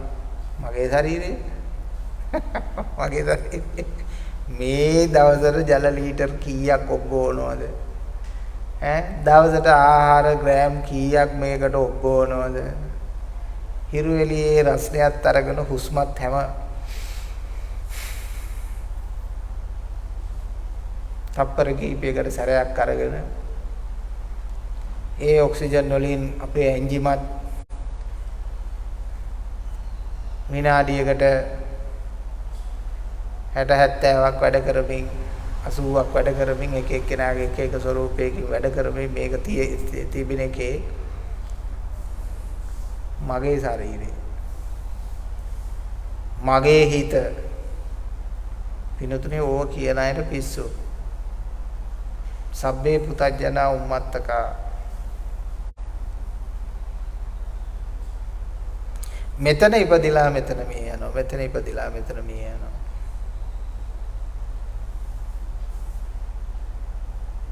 එහෙනම් උපත මරණය බොහෝම වේගෙන් සිද්ධ වෙන නිසා මේක ඇත්තටම හිතා ගන්න බැරි වේගයකින් ඡය වෙවි පවතින ධර්මතාවයක් තුළ අපි වේගයක් තුළ වෙන දෙයක් දකිනවා වේගයක් තුළ වෙන දෙයක් දකිනවා ගිනි පෙල්ල කරගවද්දි ගිනි රවුමක් වේගයක් තුළ වෙන දෙයක් දකිනවා ගිනි රවුමක් නෑ අපිට කැප්චර් කරගන්න පුළුවන් සීමාව ඉක්මවා ගිනි පෙල්ල ගැරගෙනකොට ගිනි රවුමක් වෙනවා ඒ කියන්නේ මෙගා පික්සල් ගාන මදි වෙනවා අර කැමරාවල තියෙනෙත් එහෙමයි ඈ අපේ ඇහි තියෙන මෙගා පික්සල් 500 ගානක් තියෙන ඒක ඉක්මවපු ගමන් ඒක අපිට පේන්නේ නැහැ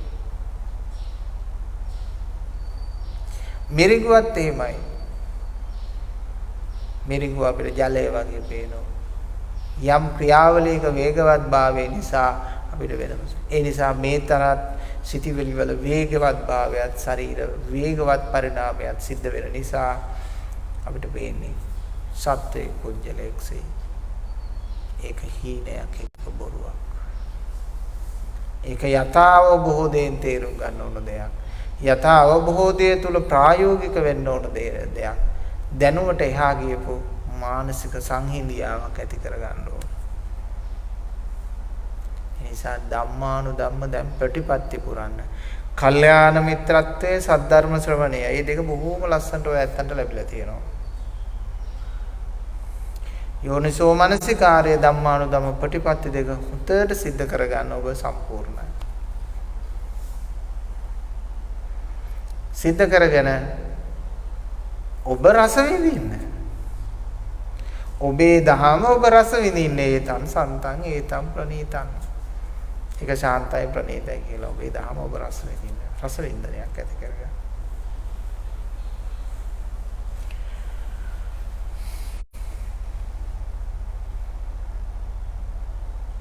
ඔබට රස විඳින්න පුළුවන් මනසක් ඔබට තියෙනවා නම් ඔබ අතිශයින්ම වාග්යවන්තයි. ඔබට වේදනා දෙන කාලකන්ණි මනසක් නෙවෙයි නම් තියෙන්නේ. රස විඳින්න පුළුවන් ශාන්ත සුන්දර මනසක් නම් තියෙන. හිත දිහා බලන් ඉන්න පුළුවන් මල් වත්තක් දිහා බලන් ඉන්නවට වඩා ලස්සනට. ඇත්තද? එහෙම හිත හදාගත්ත අයට පුළුවන්.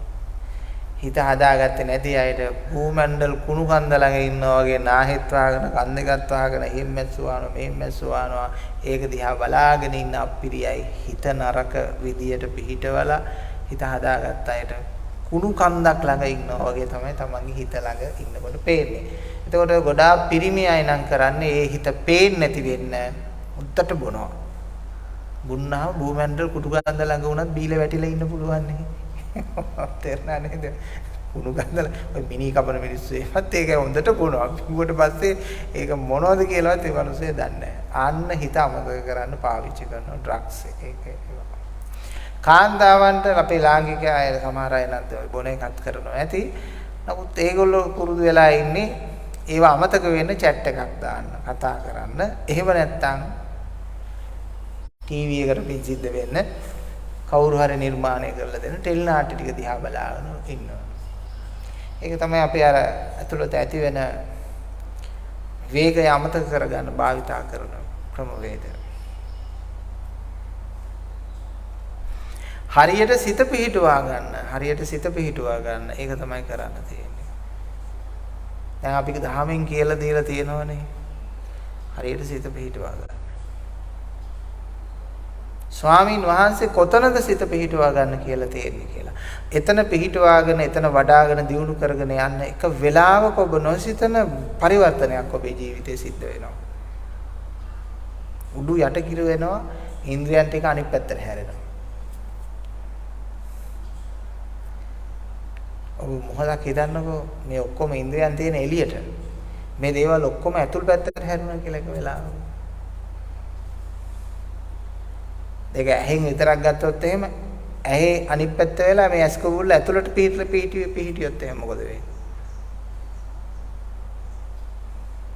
එතකොට කනත් ඒ වගේම අනිත් පැත්තට.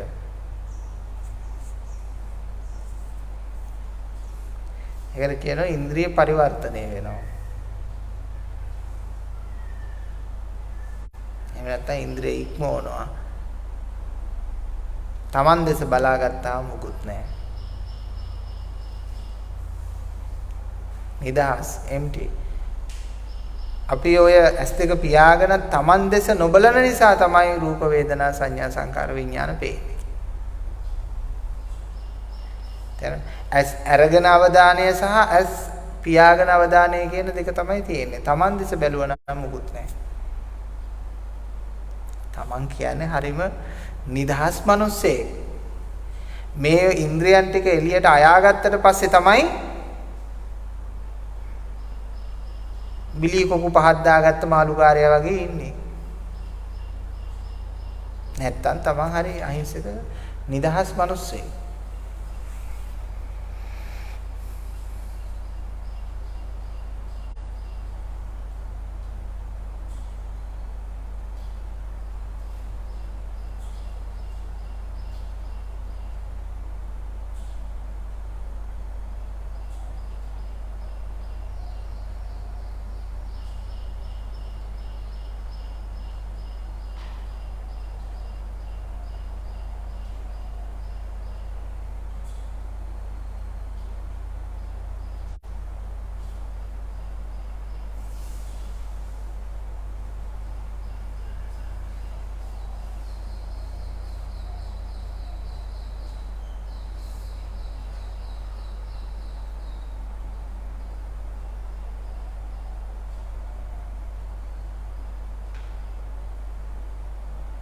දැන් ඔබේ හිත ඇතුලේ ස්වභාවික නිහඬ බවක් හටගෙන තියෙනවද? තියෙනවා සයිලන්ස් තියෙනවා නැචරල් සයිලන්ස් තියෙනවා. ඒකට ස්වභාවික නිහඬ බව. ස්වභාවික තැම්පත් බවක් හටගෙන තියෙනවා නම් බලන්න දැන් තියෙනවද එහෙම එකක්? එහෙම එකක් තියෙනව නේ? එහෙම එකක් තියෙනවා නම් ඒ ධර්ම දේශනාවේ ආනිසංසය. බලන්න මෙච්චර වේගයෙන් මේ උතුර කැළපි තිබිච්ච එක මේ බණපද ටික අහද්දී ස්වභාවික නිශ්චල භාවයට මේ හිතලා නිශ්චල කරගන්නත් බැරි වෙච්ච හිත ධර්මයේ අනුහසින් අන්න ස්වභාවික නිශ්චලතාවයකටපත් වෙලා තියෙනවා. ඒ ධර්මයේ ආශ්චර්යය තමයි දහම් කුසල් රැස් වෙලා එන පින්නතුන්ට. අනුමෝදන් කරන්න උනක් පුළුවන් කාලා. දහම් කුසල් රැස් වෙලා. ඒකයි ඒ ස්වභාවික නිශ්චලතාවය හටගෙන තියෙන්නේ. එහෙම කුසල් රැස් වෙන්න හැමෝටම ධර්මයේ දේශනා කරන්න බෑ. ඒක අවබෝධයෙන් දේශනා කරන අයකට විතරයි දහම් කුසල් රැස් වෙන්න අවබෝධ කරන්න පුළුවන්. නැත්නම් ඉතින් hina යන්න බන කියන්න පුළුවන්, කොමඩි කාරයෙක් වෙන්න පුළුවන්, ඩබල් මීනින් දේවල් කියන්න පුළුවන්. එහෙම දේවල් කියලා ආස්වාදයක් විනෝදයක් දෙන්න පුළුවන්. ඒක දහම් කුසල රැස් වීමක් නෙමෙයි. ඒවා ඉතින් එන්ජොයි කරන්න මිනිස්සු ගෙන්න ගන්න ආමුදුරුවෝ වේ. සමහර රටවල් වලටත් ගෙන්න ගන්නේ එහෙම ස්වාමීන් වහන්සේලා. ඒක වෙනම එන්ජොයි කිරීමක් ඒක. අර මේ බන්දු සමරසිංහ ගෙන්න ගන්නවා වගේ. ඒක වෙනම එන්ජොයි එකක්.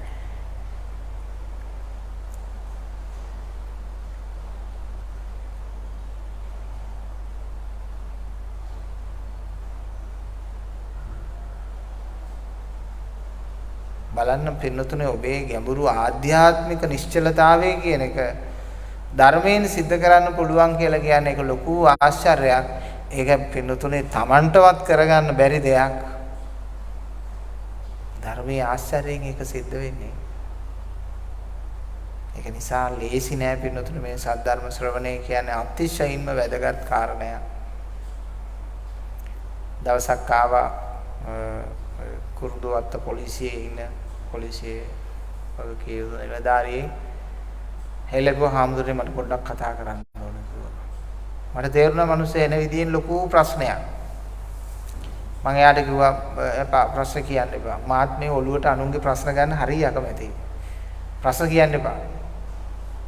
කියලා වාඩි වෙන්න කිව්වා. වාඩි වෙන්න කියලා මම බර ටිකක් කිව්වා. විනාඩි 45ක් විතර ධර්මයේ දේශනා කරා. ධර්ම දේශනා කරලා ඉවරලා මම කිව්වා දැන් ප්‍රශ්න කියන්න. දැන් මම දන්නවා දැන් ප්‍රශ්න නැහැ කියලා. නැහැ කියලා දන්නවා. මේ කියන ප්‍රශ්න නැහැ නේ හම්දුනේ. මම කිව්වා එහෙනම් ඕනේ යන්න. ඊට පස්සේ ඇවිල්ලා මට කියනවා ස්වාමීන් වහන්සේ වාසි ගුණ ගැහුණ නිසා මම අද ජීවිතේ බොහොම ලස්සනට ජීවත් වෙනවා. පවතිනවා නැත්තම් කීප දිනක් මේ යන ඝාතනය වෙන මගේ අතින් ප්‍රශ්නයක මං ආවේ කිව්වා. දැන් එකක්වත් කරන්නේ නැහැ කිව්වා. ඒකට හේතුව මේ යකා යන්න හදනවා තමන්ගේ නෝනමයි නෝනත් එක්ක යාළු වෙච්ච අනියන් සම්බන්ධතාවයකෝ මේ ඔක්කොමත් එක්ක ඔක්කොම මරන්න ලෑස්තියි. මිනිහත් මැරෙන්න ලෑස්තියි. දැන් මිනිහට ඔක්කොම වැටහිලා තමන්ගෙන් වෙච්ච අඩුපාඩු ඒ ඇත්තන්ගේ මානසිකත්වය, ඒ ඇත්තන්ගේ ස්වභාවිකත්වය, තමන්ගේ ස්වභාවිකත්වය, තමන්ගේ නපුරු ගති ඔක්කොම තේරිලා. හරි ස්වාමීන් වහන්සේ පුදුම අතහැරීමක් කියලා කිව්වා. මම කිව්වා ඒක තමයි වෙන්න ඕන. ඒගොල්ලන්ගේ සතුටට ඉඩ දෙන්න. මම කිව්වා ඔබතුමාගේ සතුටට ඔබතුමා ඕන දෙයක් කරගන්න. කවුරුත් දුකටපත් කරන්න ඕනේ කාගේ සතුට. මං කිව්වා දැන් ඔයත් තාම තරුණයි. ඔයාටත් හොඳ කෙල්ලෙක් හොයාගෙන ඔයාටත් ඕන නම් තව කසාදයක් කරගන්න. ආයි ඒක කසාදෙටත් ඔය වගේ වුණොත් තව එකක් කරගන්න. වෙන කරන්න දෙයක් නැහැ. නිකන් මරා ගන්න නැතුව. ඒක තමයි හොඳ. ඈ? ඒක තමයි හොඳ. මිනිහා ඉතින් හරි සන්තෝෂ වුණා. ඒ නිසා හරි පීඩන තියෙනවා. හරි පීඩන තියෙන මිනිස්සයන්ට. ඒ නිසා ධර්මයේ පතුරවන්න හැමෝම උදව් කරන්න ඕන. අන්තර්ජාලයේ පවා ෂෙයා කරනවා නම් බුදුබණ පදයක් තමන්ගේ මේ Facebook එකට හරි ඒක ලොකු දෙයක්.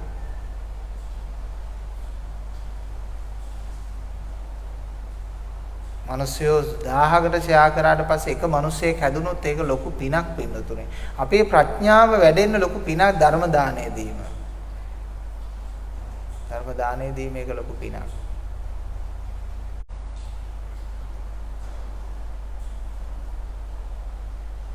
මගේ බණ හොඳ නැත්තම් වෙන හාමුදුරු කෙනෙක්ගේ බණ හරි කමන්නේ. ඒක ෂෙයා කරන්න.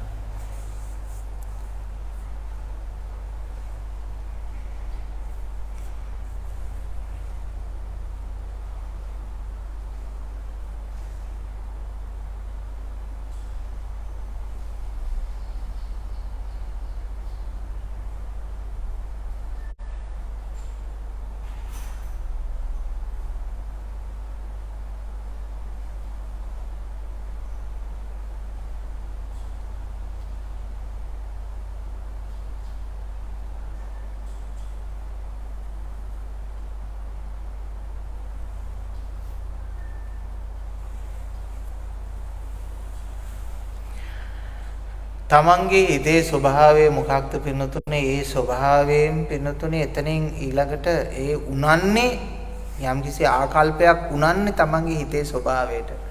කිවුල පසක් තිබුණොත් උනන්නේ කිවුල් වතුර. කුණු පසක් තිබුණොත් උනන්නේ කුණු වතුර. ඒ වගේ ඔය හිතේ එක එක වෙලාවල් වලට එක එක දේවල් බලද්දි මෙහෙම කරලා ටක් ගාලා උනන්නේ සෝස් ගාලා උනන්නේ ඒ තමයි තමන්ගේ ස්වභාවය. තමන්ගේම යාළුවා අලුත් කාර් එකක් ගෙනල්ලා දැක්කොත් එහෙම අපේ උනන්නේ ටක් ගාලා අපේම යාළුවා අලුත්ම ගයක් සුපිරි පන්නේ ගයක් අරගත්තාම දැක්කාම හොස් ගාලා උනන්නේ ඒ ලිඳේ හැටියට. ඒ හැටියට මලකඩ රා වතුර කිවුල රහ වතුර වගේ නේද? උනන හොස් ගාලා උනනවා. වෙන රටවල් වල නම් wow nice very nice කියලා හිතනවා, නියමයි කියනවා, you are lucky කියනවා, එක එක දේවල් කියලා මාර මේ ස්තුතිවන්ත වෙනවා. ලංකාවේ හොඳයි. ඇයි වින්නතුනේ වෙන්නේ? කවදාවත් අනුන්ගේ දෙයට ඉරිෂ්‍යා කරන කෙනෙකුට කවදාවත් ඒ දේ ලැබෙන්නේ නැහැ. ඒ වගේ එකක් ලැබෙන්නේ. ඒ කියන්නේ ලංකාවේ මිනිස්සු සැප විඳින්න කැමති නෑ. සැප විඳින්න කැමති නම් අන් අයගේ සැපයට ආදරය කරන්න, ගරු කරන්න, අගය කරන්න, එයාගේ choice එකට like එකට එයාට ඉඩ දෙන්න.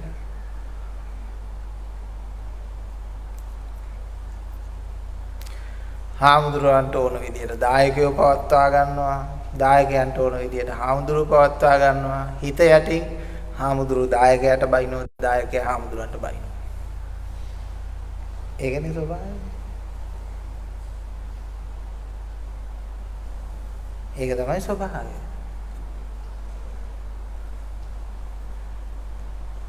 ඇයි ඒක තමයි විකෘති ඥාන හැදිලා.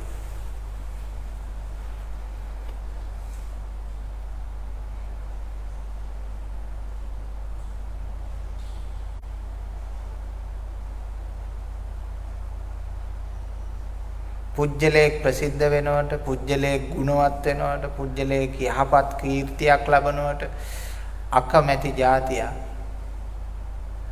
මම දැකලා නෑ. පුජ්‍යලේක් බොරුවට හරි ගුණවත් වෙන්න උත්සාහ කරොත් ඒකට ඉඩ දෙන්න. මොකද හිමින් සැරේ ඔහු පේන්න හරි ගුණවත් වෙලා ඉන්නවා. ඒක ලොකු දෙයක්. අර පේන්නත් ගුණයක් නැති මිනිස්සෙට වඩා හොඳයි, පොඩ්ඩක් හොඳයි පේන්න හරි ගුණවත් වෙලා ඉන්නේ නා. ඒකනේ බුදුහාමුදුරුවෝ දේශනා කරන්නේ. ගිහි ජීවිතේ ජීවත් වෙන අන්තිම සිල්වතාට, ඉහළම සිල්වතාට වඩා පැවිදි ජීවිතේ ඉන්න නරකම දුස්සීලය සිල්වත් කියන්නේ ඒකනේ. ඇයි ඒ? මොකෝ එහෙම කියන්නේ? බුදුහාමුදුරුවෝ දේශනා කරනවා මහණෙනි, අර පේන්නම කරන දේ අර ගිහි ජීවිතේදී පේන්නම කරන දේවල් තියෙනවනේ. ඒ දේවල් මේ යකා හැංගිලා කරන්නේ. අන්න ඒක නිසා ඊට වඩා සිල්වත්. තේරුණා නේද කියන එක? ගිහි ජීවිතේ ඉන්න ඉහළම සිල්වතාට වඩා පැවිදි ජීවිතේ ඉන්න නරකම දුස්සීලය හොඳයි. දැන් අඩියක් ගහන්න ඕනා වුණොත් එහෙම ගිහි ජීවිතේ නම් එයා බාර් එකට ගියා, හෝටල් එකට ගියා, ගේන්න කිව්වා 100ක් බිව්වා. 100 නැත්නම් 200ක් හරි බිව්වා. හාමුදුරුවෝ අඩියක් ගන්න ඕම නැවුනොත් ඒක බොහොම අමාරුයි. කාට හරි කියලා ගෙන්නගෙන හොරෙන් තියාගෙන කාටවත් පේන්නේ නැති මට පිට බලලා හැංගිලා හරියට හොරගසිප්ප බිව්වා වගේ නේද? ඒක කරන්නේ. අන්න ඒක නිසා තමයි තියෙන්නේ. දැන් තායිලන්තේ හාමුදුරුවෝ සිගරට් බොනෝනේ. සිගරට් පූජා කරනවා. හැමතැනම සිගරට් බොනෝ ඔබට දකින්න පුළුවන්. හැබැයි සිල්වත් විදියට. සිගරට් එක ඇවිද ඇවිද බොන්න බෑ. ඇඟිලි දෙකෙන් මෙහෙම කරගෙන බොන්න බෑ. ඒක පිළිවෙලකට අල්ලන ක්‍රමයක් තියෙනවා. වාඩි වෙලා සිගරට් එක වළඳන්න ඕන. එතකොට ඒක සිල්වත් විදියට සිගරට් එක වැළඳීම දුම්බට පූජා කිරීම කියලා වෙන මානසංසත් එක්කම පූජා කරනවා සිගරට් පෙට්ටි. ආම්දුරට. මේ ලංකාවේ ආම්දුර ඕක දැනගත්තට මීට වඩා හොඳට සිගරට් බොන්න පටන් ගන්නවා. ඊට පස්සේ රජයෙන් තහනම් කළා හරි මොකක් හරි එකක් කරා පසු කාලීන ශරීර සෞඛ්‍යයට හොඳ නැහැ කියලා. ඒකට බලන්න ලෝකයේ සිල්වත්කම කියලා එක දේවල් තමයි සලකන්නේ. මේ ලෝකේ විකෘති වෙලා තියෙන ඥාන. පංචශීල අරෝමේ ඔක්කොම සමාදන් වෙනවා. අර වටේට පත්තෑයෝ ගැරඩි ගෙම්බොයි හූනොයි ඔක්කොම එල්ලලා මේ මහා විශාල අනර්ග බුද්ධ මධ්‍යස්ථානවල බෞද්ධ මධ්‍යස්ථානවල හඳුන් කූරු සුවඳයි මස් සුවඳයි එකට එන්නේ. දර්ශනය නැහැ. ලෝකෙට දර්ශනය අහිමි. ලෝකේ තියෙන සම්ප්‍රදායව. තේරුණා නේද? සම්ප්‍රදාය. සම්ප්‍රදායට හොඳ සම්ප්‍රදායට නරක.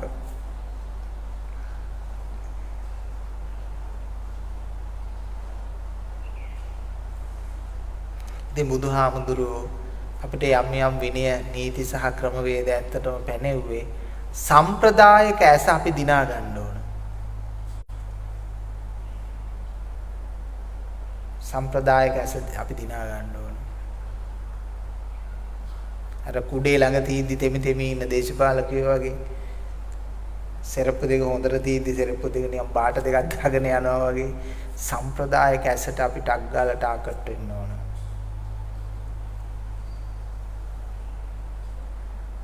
ඒක කරන්න බෑනේ අපිට. ඒකනේ වැඩි.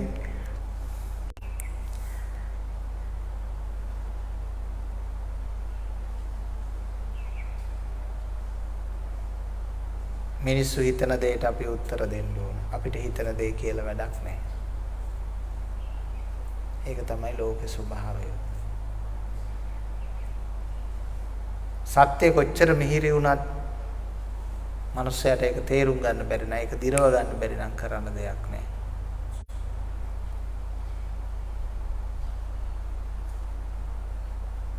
ඒ නිසා අතිශයින්ම දුර්ලභ අතිශයින්ම ඥානවන්ත ඊටාම සුළුතරයක් මේ සත්‍ය ජීවිතය අවබෝධ කරගන්නවා. ඉතින් ධර්මයේ දේශනා කරා ඔබට මෙතනින් එහාට ගියපු ගමන් ධර්මයේ මෙතනින් ඕෆ් කරලා යන්න එපා. ඇත්තටම ධර්මයේ ප්‍රායෝගිකත්වයේ කියන එක ආරම්භ වෙන්න ඕන මෙතනින් පස්සේ. දැන් මෙතන සිද්ධ වුණා කල්යාණ මිත්‍රත්වයයි මෙතනින් සිද්ධ වුණා සද්ධර්ම ශ්‍රවණයයි. දැන් මෙතන ඉඳලා ආරම්භ කරන්න යෝනිසෝ මනසිකාරය ධම්මානුධම්ම ප්‍රතිපත්තියයි. ආයේ එන කම්ම සතිය. මේකේ හොඳ කොටස අවශ්‍ය කොටස Tamanට විග්‍රහයට ගන්නම ඕන කොටස ගන්න.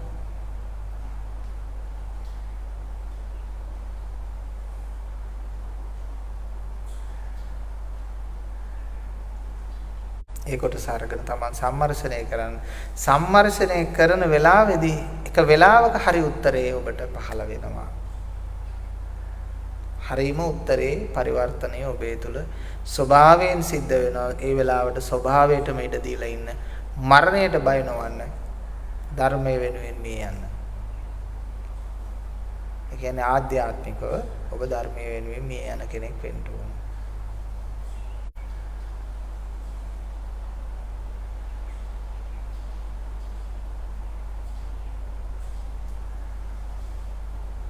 එනිසා ගොඩාක් ඔතෑනියයටත් නිවන් දකින්න බෑ. නිසා උජුපටිපන්නෝ භගවතු ශාවක සංඝෝ ඥායපටිපන්නෝ භගවතු ශාවක සංඝෝ.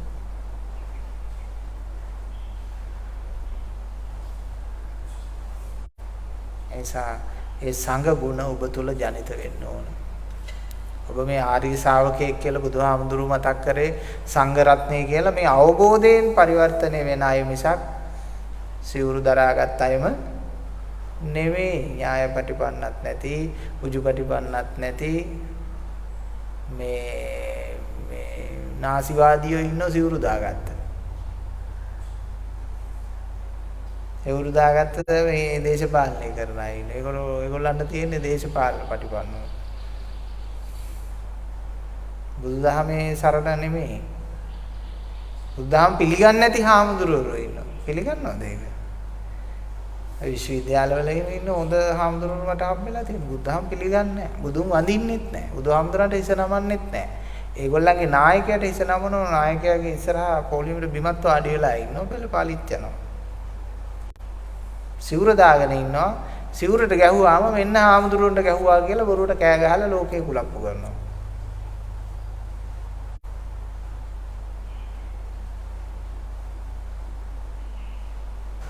පුදුම කපටේ ඉන්න ලෝකයක් මේක.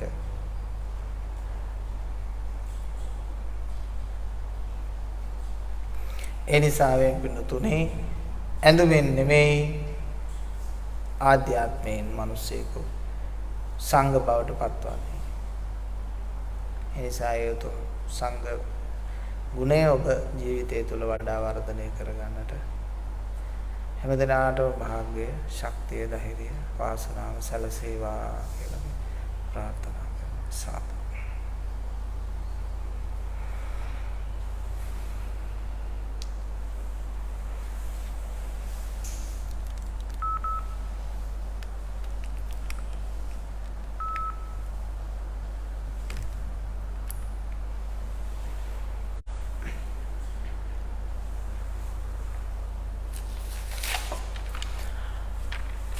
අද දවසේ පින් ඇති දායකත්වයේ දක්වමින් කටයුතු කරනු ලැබුවේ පින්වත් වෛද්‍ය දිස්නා මුදලිගේ පින්වත් මැතිණිය.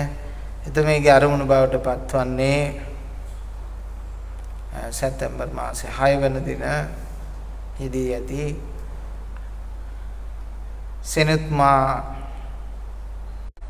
සඳනායක පින්වත් දිනියට තුරුණුවන්ගේ ආශිර්වාදය රත්නත්‍රය ආශිර්වාදය අධ්‍යාපන කටයුතු සඵල ප්‍රාප්ත කර ගැනීමට ඒ ආශිර්වාදය සියලු යහපත සැලසේවා. දලදා සමිඳු පිහිට රුවන්වැලි මහා සෑරදුන් වහන්සේගේ පිහිට ජයශ්‍රී මහා බෝධීන් වහන්සේගේ පිහිට ආරක්ෂාව ලැබේවා.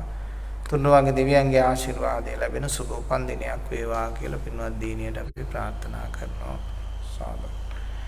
ඒ වගේම සුජීවත්ව සිටින තම ආදරණීය මෑණියන්ට නිදුක් නිරෝගී සුවපත් භාවය ප්‍රාර්ථනා කරනවා. ඒ වගේම අප අතරින් සමුගත් ජයවිලාල් සිල්වා පින්වත් මැතුමන්ට සාංශාරික වශයෙන් යහපත් උප්පත්ති භාවයන් ලබන්නට ප්‍රාර්ථනීය බෝධියෙන් නිවන් දකින්නට මේ ධර්මානුශංස බලය ඒකාන්ත වශයෙන්ම හේතු වාසනා වේවා කියලා එතුමිය ප්‍රාර්ථනා කරනවා. ඒ වගේම ආනන්ද ස්වාමීන් වහන්සේටත් ධර්ම ශ්‍රවණය කරන සෑම සිළු දෙනාටමත් ධර්ම අවබෝධයත් නිදුක් නිරෝගී සුවපත් භාවයත් සියලු යහපතත් සැලසේවා කියලා ප්‍රාර්ථනා කරමින් අද දවසේ පින් ඇති දායකත්වයේ දක්වමින් කටයුතු සිදු කරේ වෛද්‍ය දේශනා මුදලිගේ පින්වත් වෛද්‍යතුමිය. එතුමියටත් ආයුර ආරෝග්‍ය සම්පන්නිය ධර්ම අවබෝධයත් තව තවත් වඩාත් සැලසේවා කියලා අපි ප්‍රාර්ථනා කරමින් ඔබ හැම දිනාටම සම්මා සම්බුදු සරණ ප්‍රාර්ථනා කරනවා. අභිවාදන සීලිස්ස නිච්ඡං උද්ධාපචායිනෝ චත්තාරෝ ධම්මා වඩ්ඩಂತಿ ආයුවන්නෝ සුඛං බලං ආයුරාෝග්‍ය සම්පatti පඤ්ඤාවන්තස්ස හේතුච අතෝ නිබ්බාන සම්පatti ඉමිනාතේ සමිජ්ජතු. සාදු සාදු සාදු සාදු.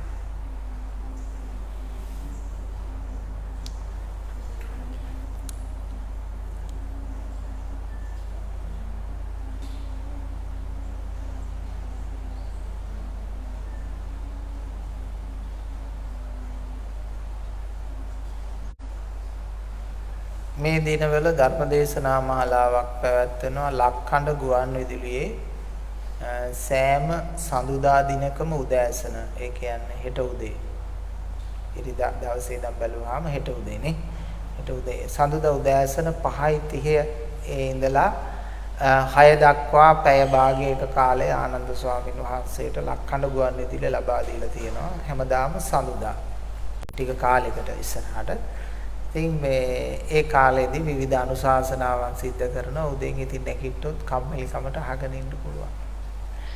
හොඳයි තෙරුවන් සරණයි සුවපත් වේවා.